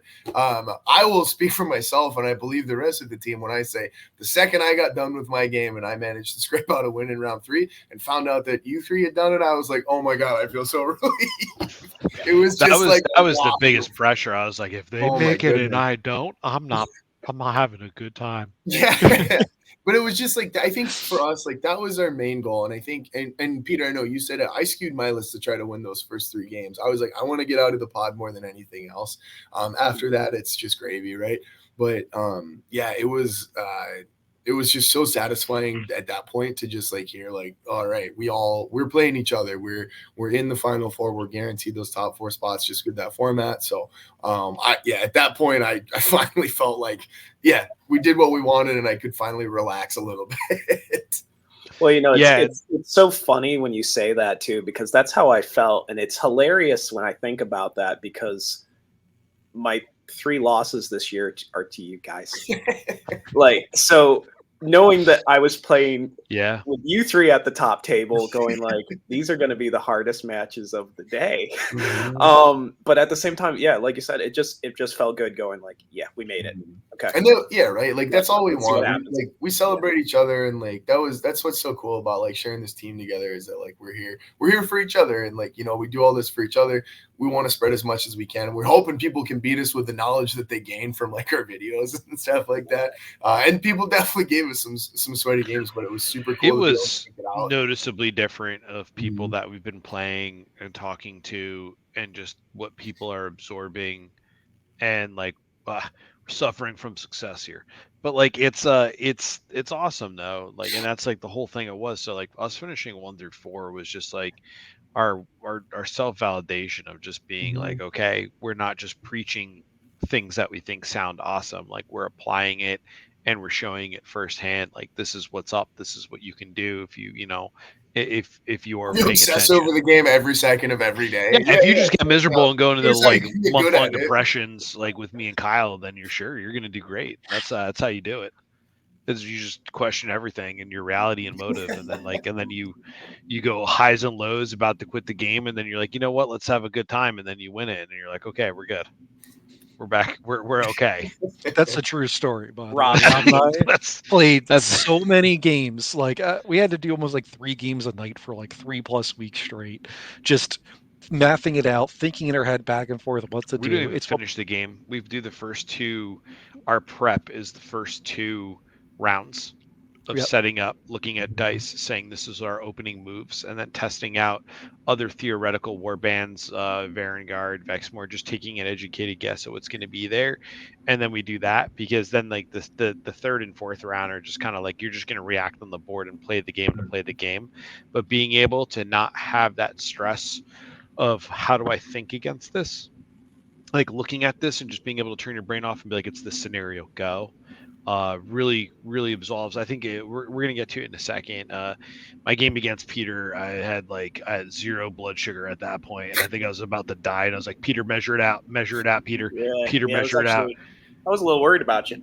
Yeah, dude, I was not feeling good. I thought I was Gotta going to get to round pass 4 out. first. So, I mean, Rob's my game. I could summarize in about a minute. So, Well, real quick though, just as a counterpoint to the way that Rob and Kyle prep for tournaments, and that like I want to make sure everything's ready and stuff like that. Pete was kindly gave me a ride to the airport on the way out, and we were talking about it. How like Pete and I are very much the opposite. We're like, we're gonna figure it out on the board. We will react to any board state and figure out a way to happen. Like maybe know the missions and a little bit of stuff like that. But like no, I'm gonna basically be reactionary to everything I see and make the best move at that time. And so got to be a little bit more engaged because we don't have that like necessarily prep time, but it does give us flexibility in those times, I think, because we might see moves that we're not kind of locked in on. So, but again, it just like we talked in a couple of other episodes, right? Like there's so many different ways to approach it in prep and stuff like that. And guess what? It works, right? Like figure out what works for you and go for it. You got to prep based on your list too, because like one of the reasons like I jam that so hard too is I often play high model warbands. Yeah. Time's a real factor. If you get to the end last minutes of every round, it's not only going to stress you out, you might have to end turns early. Like you got to be able to play at a good speed with those high model warbands to make sure you don't get to those time points. Which is something for anyone coming into this game thinking like I want to go to a tournament. First tournament I went to, I took Quester Soulsworn because 6 models. I didn't want to think about it. I just wanted to go in there. I took 3 quarter after my first one with 6 models. Yeah. It's just like get in, get out. Let's make it happen. But it's something to consider. Like if I'm going to go to a tournament, what do I want my mental load to be in this tournament? Do I want low models and just really worry about positioning and abilities, or do I want to have high models and play a little bit faster and a little bit more reckless if you need to? I made my list when I was drunk and ordered a mega boss at a bar. Thinking of me, I was From very the honored. bartender, which was weird. He said, "Hey, I am mega boss," and they're like, "Sir, you're cut off." It was Jersey, so they had one though. It was weird. Yeah, no, they were stocked up. Yeah, dude. Yeah, did you want the special edition or the regular? Rob's like, what would Kyle do? He would skew it in the most annoying way possible. There we go. And then I was like, am I going to catch heat for having these 2 bases? And I'm like, who cares? Let's just do it. And there were boards. Like the boards were like, it wasn't like the 60 mil bases were irrelevant, but it sucked on the cave. Mm-hmm. On the cave. At least you barely played on that one twice. Yeah, I mean, yeah, 2 out of 3. With thunk. Well, I mean, that's what we talked about. Like, you're worried about the movement, and then we just like, yeah, always be wogging, just wog every turn, and then turns out it worked. Sounds like it should be on a shirt. Dude, I barely like I threw dice only when I had to throw dice. Like and playing 2 Titans, like I'm like they're gonna do my lifting. If they don't do my lifting, I'm winning by taking positioning and just saying you're not welcomed here. You can't sit here. And I just basically want them to be able to hang out with some thick lads with shields. But yeah, let's. And also my Iron Jaws, wink. Yeah, you know what? I just picked them because I was like, I don't want to play the waiting game, so we're just gonna go. we're just gonna go, and it's enough to throw most people off because it's a totally different thought process of like, instead of being like I wait, you wait, it's like okay, I go, so you can't have a free go, and I'm like okay, I wait. Then you're like, I treat so much. Then you're like, and then you're like, okay, I go. I'm like, I'm gonna wait. Destruction version of death. Yeah. He's become what he once despised. He's fallen to the dark side. It'll be like Two-Face from Batman. Of playing destruction and death, that was the matchups for when we got it. Our round 4, Pete and I got matched up, and then Rob and Kyle got matched up. I think these are both going to be relatively quick recaps. Kyle, I'm going to do a recap. Should we get a POV? This was the one matchup I did not want. I did not want to face 2 mega bosses on a kill mission. And Rob opens, mission, by the way, we should give that. Oh, it was bloodshed. So essentially, you get 2 points if you get more kills, and then you also get 1 point for most models in the center. So Rob just, being Rob, decides, hey, I'm going to just like open up with like a quad 5 because why quad not, 6. right? Quad 6. So it was a 6, Kyle. With a mega boss, meaning that there's now no place in the center of the board where I can go to try to get more models in the center and be safe. Additionally speaking, I can't wait because then he just gets free moves. So I'm spawning in there with I believe it was a necromancer, Duval, and a zombie. And I'm going, well, Yeah. one of these things is going to die. Like it's going to happen. Please be the So, zombie. Please be the zombie. so I spread them the three corners, and Rob just goes, wait, and then I just look at him. I'm like, all right, so much not playing the waiting game. Charges my necromancer, brings it down to like 4, Yeah. pins it so he can't move. I said, all right, you know what? That's the best option for me here. We kind of tie on points. Fine, whatever. Going to the next round, Rob just goes, yeah, let's get another quad really quick. Kills my necromancer, pops the quad for the 9-inch move, which allows the second mega boss to move 6, charge 6, and then basically one-shot Duval. So at the end of round 2, I've lost 2 leaders. He's 2 ready to resers on go. that. 2 resers on it, so I can't really res anymore. Dientelos was pinned in basically by a bunch of other models, and I failed to do 1 damage to his guys. And I just look, I'm like, hey, man, I have literally no damage pieces left on the board at this point. You're literally about to pick up 2 more zombies here going into the next turn. You have 2 mega bosses within the center 5 inches. I have no way to contest this middle objective anymore, and I have no way to kill your mega bosses. It's game. Like there was no out. Like even if all my zombies straight up rolled 6s for the rest of the game, I still would not have done the 175 wounds necessary to take the middle. To put in perspective. So yeah, the game was over by the end of round 2. We said, I'm done. I'm going to take a break. And the scoring didn't It's matter. got It was just dice. about winning for No, these Yeah. scoring last 2 didn't rounds. matter. So It would have been. I failed to kill him. Dice to me, and that was the game. So It was like the poopiest thing because like like we got there, all of us were happy 1 through 4, and then we just get to play a game of Warcry with their buds, and like, well, I played a game of Warcry, and my friend didn't. Like Kyle played Watch Cry. He got to watch, and then Rob also played Watch Cry when he watched Kyle cry. Murder.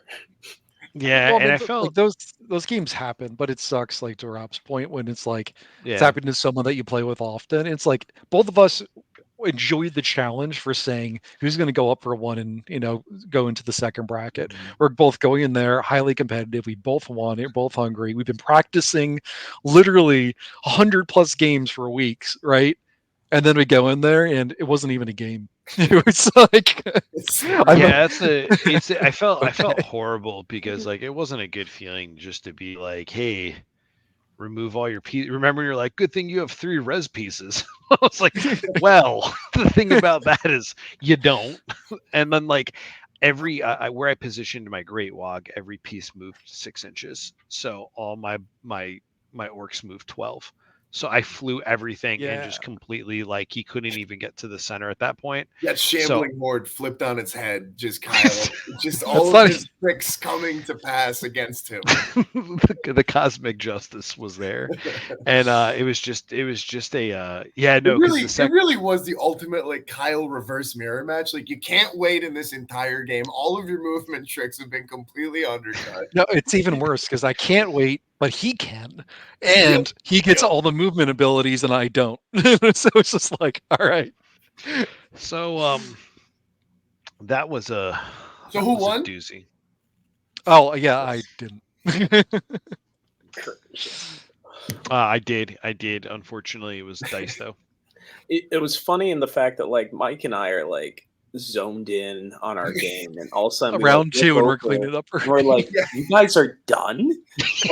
and like that was the round 2 when I think Jason said he was like 35 minutes, and we're like, what's just going on? We just started. He's like, sorry, 45. And we're like, thank God. I thought we're playing even slower than we are. You guys took 15 minutes to set up. I watched you, and like Kyle and I are rolling dice, and you guys were like, well, that's the thing is round 1 for us was like as about best play as it got, which was hilarious. 3 models each, and yeah, it really was a thinky round. Yeah, it really. Well, it's funny when like I'm about to whip out a triple for healing. Like who uses that universal? Yeah. Well, I almost did. No, and that's what Pete and I talked about after too, right? Like because the surviving mattered so much, and I've got these like little tiny chip damage things with my crossbows, and Pete's got these little 8 wound models. Healing him up actually makes a big difference in it. And that's like, right, Rob, when you did the Inspiring Presence, it's about finding, the top level of the game is about not just locking yourself into a one style of play all the time. It's about, hey, when do I need to know when to pivot and all that kind of stuff. And Pete's really good at recognizing that. And like he said it, and I was like, I was hoping he wouldn't think of that part. But yeah, like round 1, it was cagey, and like we ended up tying on that one, I think. Yeah, nothing. Yeah. Nothing that right. But I mean, I think, my recollection of the game was, I think coming into it, my list versus Pete's list, I was at a huge advantage. I had shooting. Pete had these low wound models and stuff like that. And when Pete and I played at Adepticon in the final, there was like a couple of moves that were very clearly and distinctly the deciding points of the game when the dice just decided at Forza said, nope, Mike's going to win. Pete can't do anything about it. Right. In this one, it was the opposite, but in a much slower fashion. I went from like, I think I want to say like, I probably had like a 70% chance to win on matchup alone going into it. Like, I think it was heavily skewed in my favor. And Pete just kept grinding it out, and my dice just kept failing me over and over again. It's a fight in the middle mission. Pete rolls 3 quads, and I don't get any of them, or none that were relevant, right? And so, my inability to just put damage even on Pete's like small pieces, it just kept tilting further and further over to Pete's side of it. And at the end of the day, Pete, it was a great game. It was so much back and forth, and like it was like a lot of like really like the sequencing and stuff like that was really cool because it mattered when we swung at what and all this kind of stuff. Just a classic, kind of matchup of Titans. Right, like people who really know how to play the game. When you have those really like crunchy, I didn't from my side, I didn't necessarily feel like it was a hard game, but it was a very intellectual game. I was like, okay, this is the game that I was dreaming of round 4 versus Rob, instead of being like, I just killed everything on round 2. Oh, okay. And it's funny too, because I actually thought it was quite a hard round in the fact that like I enjoyed the intellectual is a really good word for that, because it was one of those, we both knew if one of us slips up, the other one will just take full advantage of it, and it was just back and forth. And one thing that was, you set up really well at the beginning of the game, and the fact that you just had like this hedge of crossbows. That's what I want to do. I just want and thankfully, like I think Slake Slash saved my butt that game. Went wild. That boy got hungry. He started slashing all the slakes. Yeah, being able to just like leap into a backfield or on the edge of the fight and just go, come here, I'm gonna get you. And Slake Slash does work. Let that be said. But I do imagine him like he's holding kitchen tongs, and he does like a few clacks just before he does it, just to test him out. You ever watch Futurama when he's like, "Give him the clamps"? The clamps. You mean these clamps I've had my whole life? Am I going to give it to him? Yeah, I'm going to give him the clamps. I always imagine him as Zoidberg just flying across the field, scuttling. But it was a really good match, and I don't to your point. Sorry, go ahead, Pete. Early on, you definitely missed some key shots there that I think. Talking about margins, right? I was able to kind of push more pressure because I didn't have to worry about that model. Yeah, I needed to clean off either focus on big models to start with your 4 threats, or I needed to clean off the little guys. And I was like, well, I got to clean off the little guys. Turns out, didn't matter what I targeted. I wasn't doing enough damage to kill anything for quite a while. So it was my favorite part though, was it literally came down to the last roll of the game. It came down to, if I could roll 2 crits and a hit on 4 dice, I literally won the game. And to have that, not only that, in our last round too, Pete, you had you tried to steal initiative. And so we had this huge tense moment of a roll off going into round 4 when it and in round 4, the kill totals because that's what mattered for the mission. The kill totals were 400 to 375 or something insane. It was we were murdering each other. Yeah. But it got down to where I had 4 dice and I had to try to kill, I think it was a homunculus from full or something like that. So I had 7. So I needed 2 crits and a hit. And so that was a really exciting moment where it was all right, it all comes down to this dice roll. Didn't get close to doing it. I don't think I did any damage, but it was just cool to have that, right? That moment where it was completely, that's why you play Warcry. That's what all those catch up missions are designed to do. It's it's so close. It's funny seeing the comparison. End of round 4, we each killed about 400 even. Rob's at the end of round 2, I killed 500 points worth, and Kyle killed 0. It's They're like, whoa. I think it was when you failed to kill the one wound Ard boy with Oh like my 2 God. swings, and then I saw your face, and I was like, "Oh no." Kyle was all insults, no injuries, just pure insults. Constantly. I even pinned the Ard boy so he couldn't disengage. Like 2 of them I pinned because I was like, all right, I'll go into round 2. He'll kill some zombies, whatever. I've got 2 Ard boys. They're worth more points. Pinned in a corner. Couldn't do 1 damage. I was just like, all right, this is game now. Like, because he's going to end up being, it was going to be 6-0 at the end of round 2. 2 of my leaders were dead. It was just so far behind. It was over. And I did. it's a I would bummer have. because, like, in hindsight, like I said, like in our game, like with Pete, I was like, I think I lost on dice, but it was like spread out over the entire game, and so it didn't feel as bad, right? It was It a still felt slow like burn, re-engaging. right? Yeah, Right. exactly. There's always a again, chance. Pete had plenty of chances to ruin that and not take the advantage of it, and he was always where he needed to be because he always damn is because he's a good damn player. But like, yeah, it is kind of it's interesting to see the dichotomy, right? The juxtaposition of those 2 games where I think in a big way the dice decided in a lot of factors what actually happened, and that's honestly when good players are playing against good players, that's kind of how it should be, right? The dice should be one of the most impactful things if you're always positioning in the right place and getting where you need to be. It should come down to a lot more of the inherent variance in the game if nobody's making mistakes and stuff like that. So cool to see, and again, a great illustration of where Warcry can be, I think, right? And not so great on this side. Pete and I had a great fun game and really. I mean, like, I just got up, had a beer before round 4, said I need to relax. and just to reiterate on something, right? When I first started out this game, and this goes for anybody that might be newer that's listening, I used to like arrogantly say like, well, if the dice mattered, you should have done something to make it not mattered. And that's something I held for a long time. And then as I got better and started playing against better people, and then going into stuff, especially with people like Pete, where like, oh no, if you're going move for move, tit for tat, your dice, it's going to come down to the dice. So even if you do what you need to do, it's going to come down to the dice eventually in this game. And that's something that I think you're absolutely right on, Mike. And I think anybody who's newer it's listening, if equal skill and it does you get the bad end of the dice, don't be discouraged. It's okay. Like, It's like I know I've been all, unless you lose to over-minded like- body or you messing, then it's not dice. like I know I've been all just doom and gloom, but for those listening, like we literally went our team versus our team for like 100 games, and every game came down to could he kill me? And there was a lot of games where he rolled the dice. I went on feeling flush, and he couldn't kill me, and I won every single one of those games. So, kind of came down to the same thing where I got dice just in a short amount of time, not a long amount of time. They were so but it was fast. always going to come back so fast. It was a sprint. But round 5, I think Mike and I should go first with our game.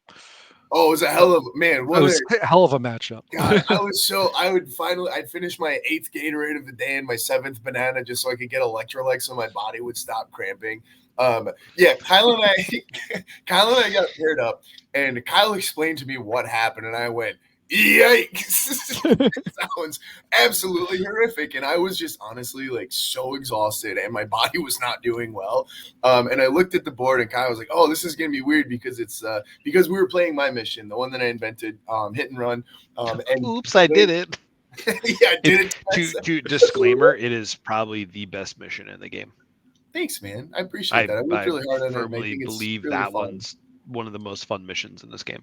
Try it out if you haven't, and if you don't have access to it, hit me up and I'll send you all the link to it. But and if you disagree with that opinion I just said, then don't share it because you're wrong. No. And if you have suggestions for it too, right? Like there's little tweaks, and we've tried a couple of different iterations of it that like does change it. But essentially, what it is there's 4 objectives. Only one of them is active each round. You can't cap in advance, so you can only cap the objective that is currently active.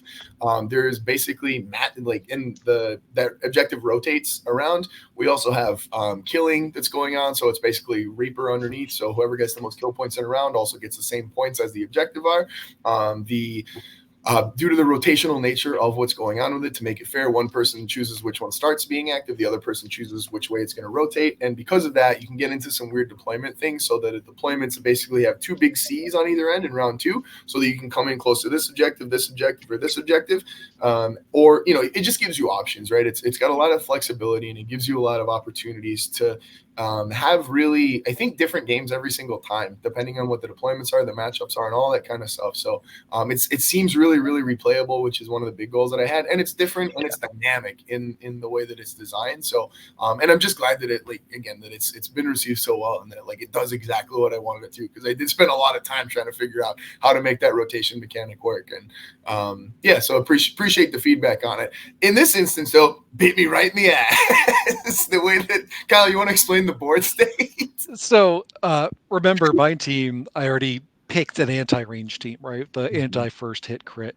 Mike brought a range team, so this was already kind of a little bit in my favor. Yeah, but for sure. It got really bad because the mission was like the lava board. I forget what it was called, the like Varanite mines or whatever it is. Board. And it had two sluice boxes that were walls that completely blocked the two deployments.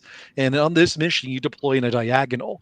So Mike essentially had a 50% chance, if I won on initiative, to just lose the game turn one, because he would not be able to shoot anything on the board. Because I would just go, yeah, I'm going to deploy here. I'm behind the walls. You can't see me. You can't shoot me. I have more bodies than you. And then he needs to take bodies off the board to try to, push that into his favor, either play that kill secondary, or if he wants to play to the primary of objectives, he still needs to kill bodies. And when I could basically say, coin flip, you lose, it was kind of like, do we really want to just play this on a coin flip? Right. And honestly, at that point, like, again, I was so like satiated with just being where we were at. And I was like, all right, I'm not playing for first anymore. Honestly, at this point, like, not that I don't want to play Kyle, but I'm also like, if I don't have to play another game of Warcraft a day, well, the best part is we actually played this the previous TTS league, the previous month, where I was on a death team and he was on Wildercore, the exact same mission. So we just had played this. We were just like, we just did this. Right? We want to do it again. So we actually, Kyle was not in a happy space, and I was just in an exhausted space, and I was like, dude, if it's gonna come down to this dice roll, let's just shake hands now. I'll, if you're cool with it, I'll just give you, I'm happy to just take a draw together here. And so Kyle, that's what I was talking about the points, because I was looking like, if we draw, what happens? And it's like, well, if he has to place a ranking, it would put me on into third and you into fourth. So I wanted to try to figure that out before we agreed on the tie, just to make sure you were okay with that. Yeah, no, and then when I talked to Justin about it, because again, we were like, yeah, fine, whatever, it's a draw. And Justin was like, no, we have to pick somebody. We need to make sure somebody wins. And I was like, you know what? I'm fine with it. Kyle, you can have it. Kyle's finished fourth in so many tournaments. And like for a while, I used to joke when Pete wasn't winning tournaments, I used to call him P2 TER. Pituter, and then Kyle had a couple of fourth place ones that we started calling him For Lyle. For Lyle is great. Like, this one's all you, man. I don't have any Adepticon for Lyle. I just went into it. I said, Mike, like I'm not settling for fourth. I'm playing you for it. I can't do it. Trauma. The choppers are coming in behind him. He's like, I'll play it. No, I just honestly, again, at that point, I'd made all of the goals that I'd wanted to accomplish. And again, looking at what the game could have been, it just didn't seem like it was going to be necessarily enjoyable from like what it was set up as. Yeah. So it was just like, why? Neither of us are really in a space where we want to do this right now. So yeah, again, we agreed to tie, and then it was like, no, somebody has to win. Kyle can win. Kyle wins. He gets the dub. And again, had more points from those earlier ones as well, right? Grinded out and got more from the earlier rounds. So even, with the tie, if it's going to be the tiebreaker for it, doesn't matter. So, but yeah, it was cool to just hang out and then get to watch the final game, which was these two, you and you two. My big takeaway from the last game was I didn't realize the vein in Rob's forehead could get that big, on just how much he was focusing. Like he had the Sharingan going on in his eye, just the sheer focus on the game. Part of that was from Harry Potter. Part of that was the like hypoglycemic shock I was about to go into. Until welcome to my world, nurse intervention.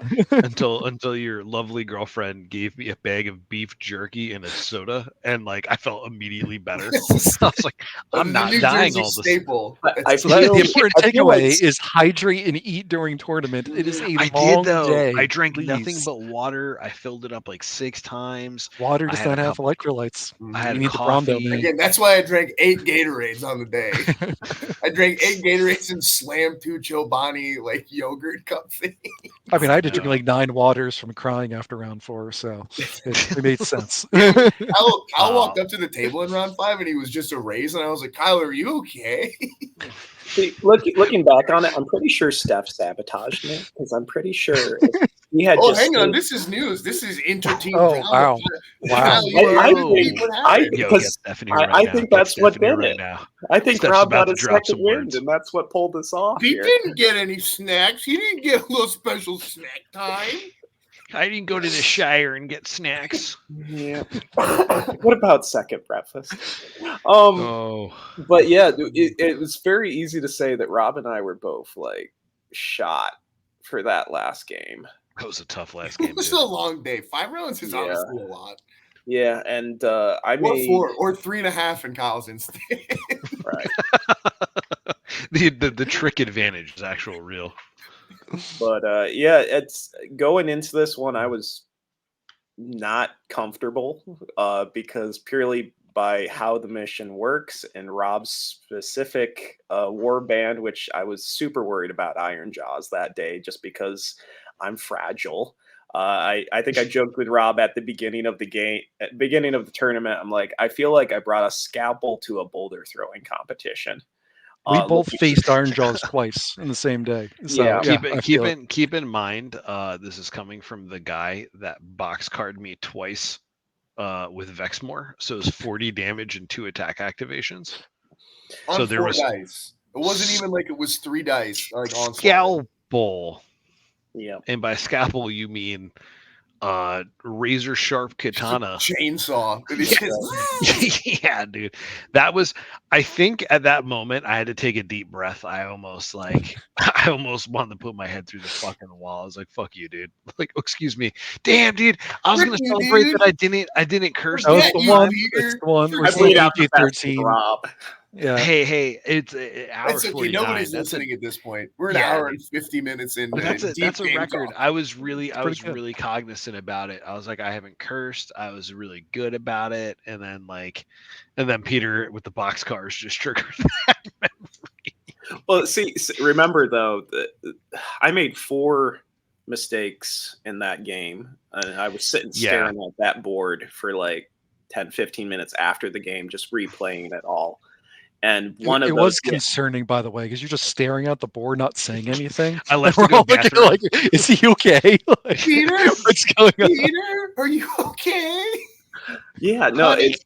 see, this is the thing, right? Because it's like I don't get the reps in like a lot of guys do, but It's really if we just counted like what goes on in my brain, I'd probably get it up there because I do just a lot of.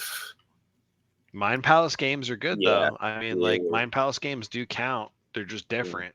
Yeah, I do a lot of that. So looking at that, and that it was definitely four mistakes I made throughout the game that really cost me. And Rob didn't make the same mistakes and capitalize that. And we talk about double box cards, which doing the double crit on the Mega Boss was huge at the beginning of the game. First time. But so the second one though was I moved up to remove. I had Rampage Vexmore to remove his brute in the middle of the board, and I moved him within 2, not within 1, which I should have known better because he used the reaction to move an Ard Boy into combat with Vex instead, and that cost me the brute that round, which ended up really costing me later in the game. So yeah, I box card a Ard Boy. Which Prior to I that, guess- you box Boom card him. a Lift You- him. Get him off the board, Rob. right. yeah. Look, I prior to mean, that, you box that's card the average Mega for Boss. Pete. Put him He's to- rolling D12s, so I mean, Yeah. He's on D20s, by the way, guys. he, 6s and he- upper crits. he box card my Mega Boss and put him to 15 On 2 I- dice. on 2 cool, my dice, Mega and I Boss just is kinda- more than half gone. and it's just there's been so many matches with Pete that I've had. Again, all my losses this year have only been to Pete and Pete, and I drew against Kyle. Yep. And I just like we never played yet, which is weird. We keep dodging each other. But I think you might be scared. It's okay though. I understand. You Am I don't the want to only play one that's against played the man everybody? dressed as a mouse. it's or a really Ninja just Turtle? our Okay, ineptitude all of right. low scoring. And Am I we've the just only one that's dodged each played other. everybody here? Because I beat You Pete have. once. Yeah, all right. Perfect So, record.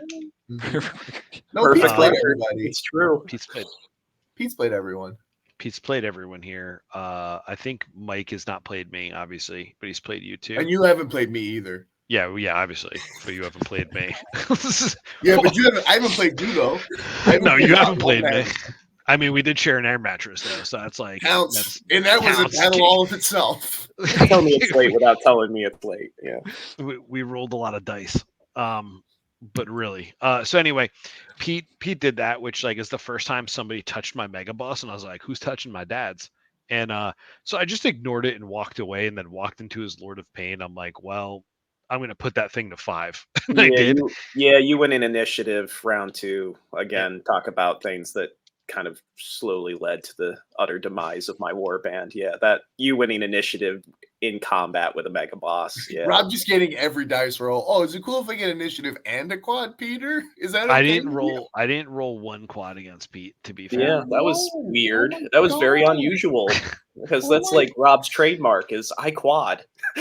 Right, That's why it dude. wasn't one-sided, you know. You finally, But it was I think that actually would have kept me alive in the game as long as it did. To be perfectly honest. I think that's it's honestly, honest to God. When I was playing you, I was like, I don't need quads. I need initiative to put you on the back foot on tempo with Sebrites because you're so squishy. Yeah. And after a couple like misplays by you, and I'm like, I have to capitalize now or not. And even though when you killed the mega boss, he killed a homunculus turn 1 and ended up engaged with Lord of Pain, got the initiative. I rolled very under average against you, which is whatever, and you rolled exceedingly excellent, but again 170 wounds across 8 models. And yeah, dude, and all T5, like it's just kind of, and not being able to wait to activate those pieces, and me being able to pick up your smaller pieces. Well, yeah, because you think about that round 1, your mega boss wouldn't have been in range to kill off models if I had been able to wait, because I could have just waited you out, used my speed to jump on the objective at the end of the round and had scored there. So right, and if you would have waited, I just move him closer, and then I just pivot him to the middle. And the other thing too is like having the it's pretty much the Lord of Pain ended up rolling. You rolled well with the Lord of Pain, killed the 15 wounds on the boss. But then my other mega boss came in from behind, deployed onto the new activating point. I just moved forward, so you stayed away, and then I just filtered Ard Boys back out to just start running down the middle and start grabbing points in the middle because I have more wounds than you. I don't even have to fight you at that point. And I put it to like where I leaped so far ahead round 1 and 2. I think I was 6-2 at that point. Where all I had to do in the middle, and then me moving that homunculus into your brute, which I didn't need to because you had used up one of your activations, and I was just sleepy moves. I don't know, but yeah, that cost me because I would have scored in the middle of that round if I hadn't done that. And then the only other like pro play against you was the Slake Slash. I know what Slake Slash does. And him hitting on 4s on Ard Boys gave me a little bit of breathing room. You put him down to 6, I'd counter, and then I'd disengage, and then put a new Ard Boy body, a fresh Ard Boy in there. Like, okay, let's just do it again. And I just bought myself time for the Mega Boss to come kill your Vexmore, then move in and come kill your Slake Slash. And then at that point, like, all I have to do is sit in the middle and take some kills and not lose 4 around, which was really manageable at that point. And I was able to... And that was the thing too, right? Because if I had moved Vex in and removed the brute in the center, that would have left Vex 25 in prime, wounds, right? Yeah, prime position to just sit there at full health and go, yeah, the Mega Boss can come in, and that's okay. I have a better position at least. You have to come to me, right? And at that point, from the countering and from other dice being thrown at him, I rolled Lord of Pain being down to 5 wounds, pretty much put him out of the game for the rest of the game. Yeah. Hubris ended up eating my brute at the very end. But making him stay away from making him stay away from wherever I was really awesome for me. And then all I had to do was just sit there, and like any chip, any type of counter just kind of actively weakens you in the middle. and then Mega Boss rolled like I think 8 dice against Vexmore, and I hit on 4 of them, enough to kill him. And then same thing, I killed Xaxes on Psych Slash. Like I barely had it. I barely rolled against you, and it was just a lot of pre-planning and just taking early lead and just kind of keeping it. I mean, that's It was the a really interesting good part, game. right? Like, it was probably goes in Rob's favor just because of the wounds, right? Because that center Right. objective states number of wounds. Well, that and it's Those are consolidated fighting, right? Right. The fight is in specific points, and like you you said think earlier, Pete Sybarite would have- doesn't want to be in those fights. And you think Pete would have an advantage by being able to stick to the outside and just be able to run from point to point. No. But with Rob controlling the middle, he doesn't even need to run as far, number one. Number two, because of not being able to wait, it literally lets Rob play this crazy defensive game against Pete, where he could just sit there, wait. Pete needs to remove things off the board, forcing him to waste the move action, waste an attack action. Then Rob says you're hitting on 4s, and it's just you have to roll hot or you're going to get nothing. Right. Just uphill, and it made more room. You did roll hot, kid. But you tell set up you a scenario which forced Pete in a situation where he's more likely to make a mistake, where Right. you set your situation up where even if he does roll hot, it's unlikely it's going to affect my game plan. So it kind of just shows how like you could, not necessarily control the dice, but at least skew how the outcome is going to be by making your opponent have to make more bad choices versus an obvious choice. I definitely felt like I played behind the entire game. Whether or not that was the actual case, that's how it felt throughout the whole match. Well, that's with Sybrites, right? The minute you're behind with Sybrites, you're behind. Right. And yeah. I knew once, and like the fact that you can't wait with me, like, because we know how we play, like you and I Yeah. play, and I was so excited to play you with the no wait clause, and I was so excited to see how you adjust, and you were just, I could tell the minute you set up and you're like, I hate this. It's like when you looked at me, you're like, I don't like this, and I'm like, right, because now you have to play good old fashioned move and fight, moving and shooting, man. And instead of being like, I wait, I move, I Yeah, wait. because a big plus of my warband is being able to outmaneuver the opponent because I can wait and still get to where I need to go. Right. It ends up when you have 2 60mm bases, it makes that very difficult for your opponent to get clear lanes on anything. Yeah. But no, it was a good game, and it was a game played in fatigue, and it was a game played with a lot of highs of dice rolling and a lot of just like if things didn't happen the way they happened, why do we have 2 of them? I have no idea. My Wi-Fi dropped. I actually left because I heard no wait actions, got upset, but That's actually my Wi-Fi dropped. It was good though, Pete. It was good, and I wouldn't change it for the world. We played that last year at Nova too, and it was another close one with us. And I love playing you. I'm tired of playing you on kill missions, but I love playing. Seriously. I was really thought, I'm like, oh, we're gonna play Bloodshed. I'm like, this is gonna be rough for him if he plays me. I think any of you I like walked into thinking I had like an okay matchup into Bloodshed, and same thing with Hit and Run. So like when it was U4, I was like, woo! I don't have to worry about anything else, man. I agree. Like when I looked at our list, I was like, well, Rob has the best list out of the 4 of us for a matchup into each other. So and it played out the way it kind of expected to be. I did not plan it either. I did not plan on countering or like trying to like shark you guys out. Sure, dude. No, sure, dude. Sure. It came from. Right. Oh, dude, I barely even knew what all your lists were and completely made a joke. I only told you all when I was playing 2 months when ago. I made my list that beat all you guys. Look at that, though. Yeah, it was Joke's on Rob. I can't read. This is real quick. I got a little, just wanted to share. Oh, no, where is it? It might not be here. No, here it is. Just a fun little, come on. The fun little picture. Look at that. that. Man. That was after. There's obviously Kyle, and then Rob and Peter, and then I have me dressed as a mouse idiot. Who is that? It was the teeth in front of the mask and top of your lips that really just. It was luckily I didn't wear it very much because it was truly horrifying, and I had no idea because I only saw it from the inside. And I was like, "It's just me, guys. It's not really a rat monster." Yeah, imagine showing up to the tournament and this guy sits across from you game 1. Mike's actually playing mind games. This is gonna be the topic of our next episode. Until your opponent's head. Mike's like, I got yeah, the I'm just here to diapers. have a good time, guys. I don't know if you get upset about my costumes. I'm genuinely sorry. It's never my intent. Mike's like, I got the diapers loaded up and ready for the next one.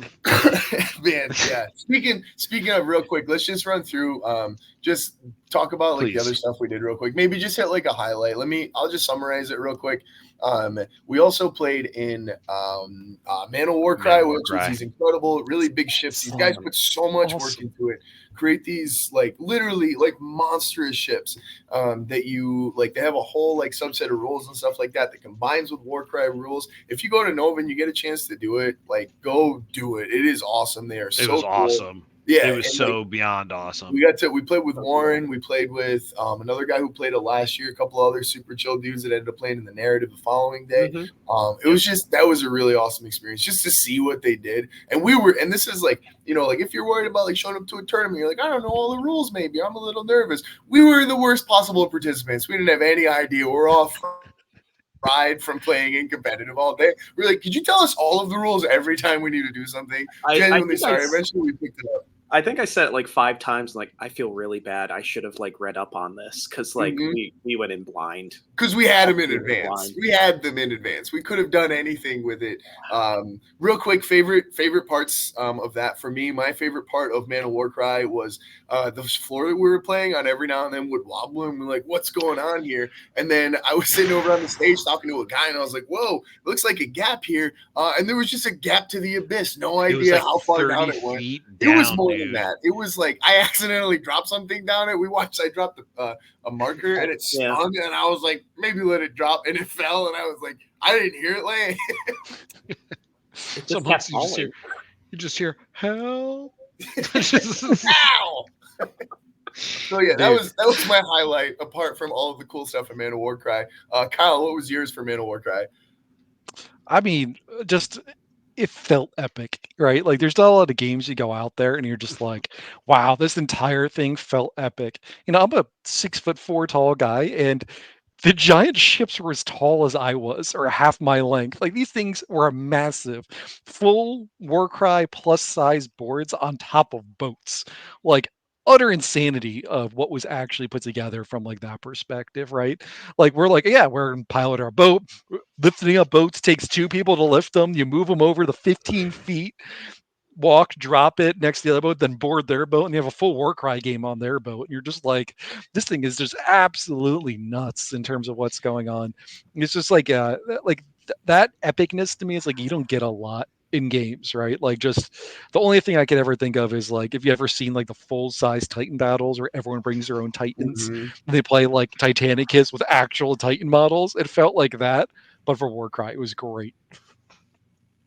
Yeah, I think the best part was just like we came up with the strategy of we're just gonna ram ships and jump on them because we did this after 5 rounds of actual Warcry and we were exhausted. And all 4 of us being toxic pieces of garbage, playing with gut lords and mega bosses. So we didn't even say that all of the damage was doubled for your regular Warcry profile. So Pete and I played 2 gut lords, so they were hitting for 10-20, and then Rob and Kyle played 2 mega bosses that were hitting for 16. No, it was 8-16, 8-16, and we had a brute with us too. That's true. Yeah, so all we did was just we literally just boarded people while they harpooned the whale. We just lifted models. And I think it got, honestly, the people we played against also made it because everyone was just about destroying things and dying and fighting. Nobody cared about winning. They cared about just having a good time. And it was just such a terrific experience. And then we went back home and slept in a meat freezer again. We had a comforter this time, but nice. the wind tunnel still blowing on her face.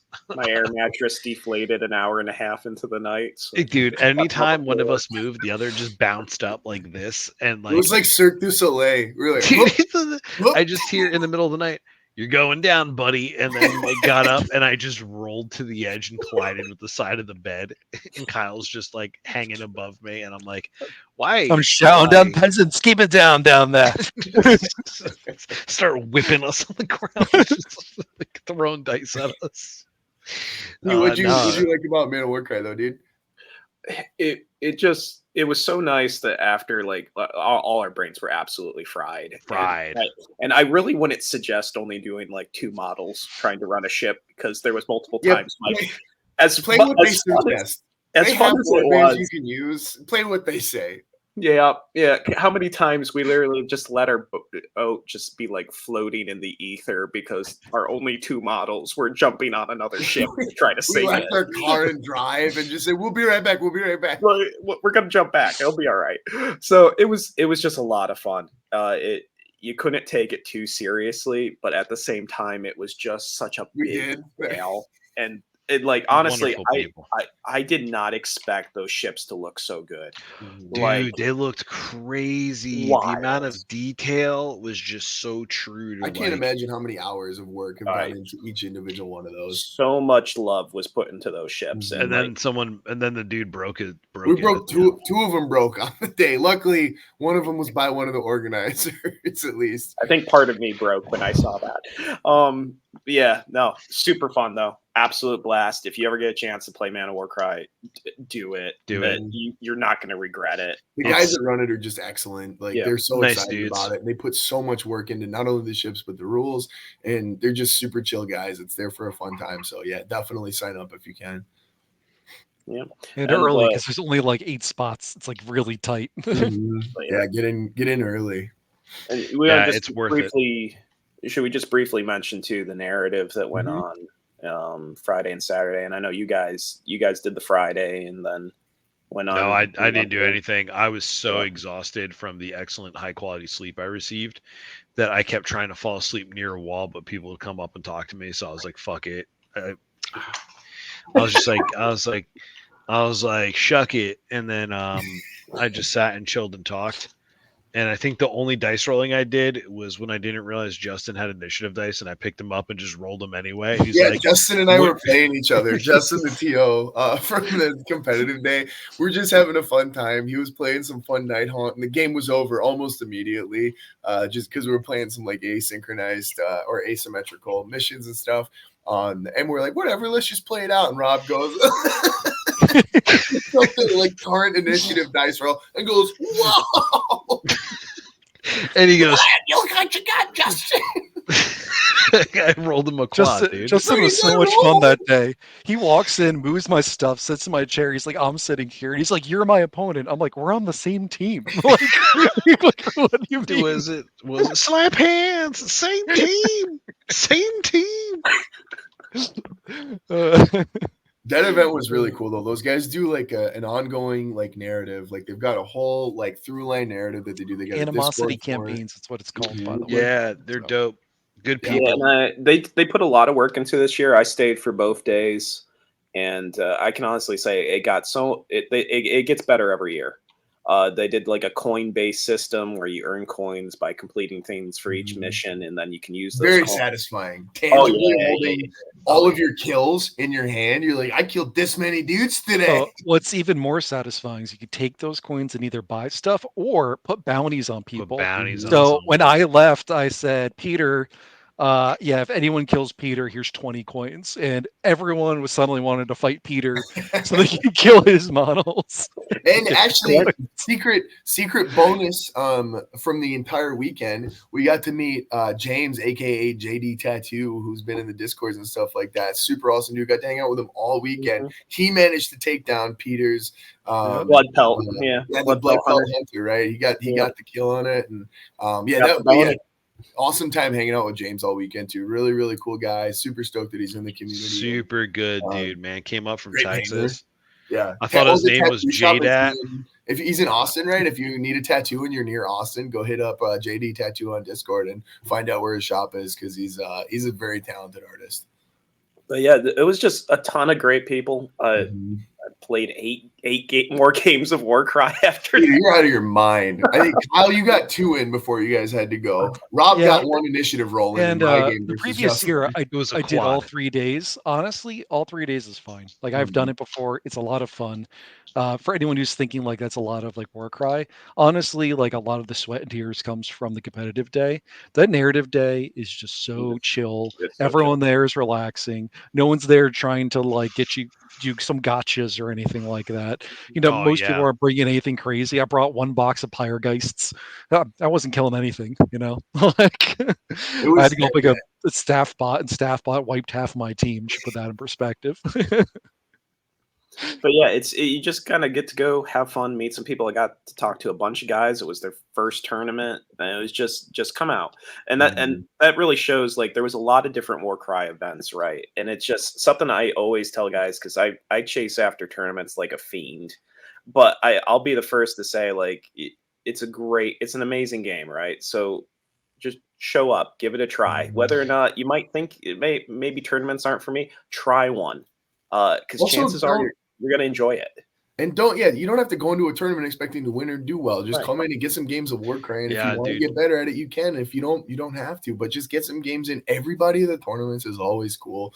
Like I've never had a bad game, against somebody that like I was just like, I really hate this person that I'm playing against right now, right? And like every now and then, sure, you might get someone who's having an off day or something like that. But the community is so awesome, so strong, and just so like willing to be there to have a good time that like it doesn't matter if you're trying to win or not, you're going to enjoy yourself and go in there with that mentality, and I think you're always going to be rewarded for it.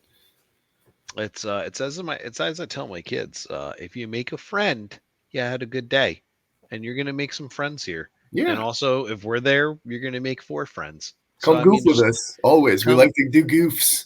All the new boot goofing you can. Just come on out. For sure. But yeah, killer weekend. So glad we got to spend it together, guys. I just always good seeing you guys. I don't, you guys get a little more contact with each other since you're a little closer to each other. But it was fun sleeping butt to butt with Rob for a while, and it was the only thing keeping us warm. That's how it was. Look, I was just upset. No one wanted to attend my 45-minute death seminar. You could say, everyone kept me waiting. So yeah, not me. I didn't keep you waiting, baby. Kyle at one point snuck off into a room and was hoping people would just show up because he was shouting in there. He was. I had charts. I had diagrams. Like literally, it's crazy. All of them said, "Oh wait, there you go. Oh wait." What's this double? Shambling hordes. Except if IJ equals no go wait. Yeah.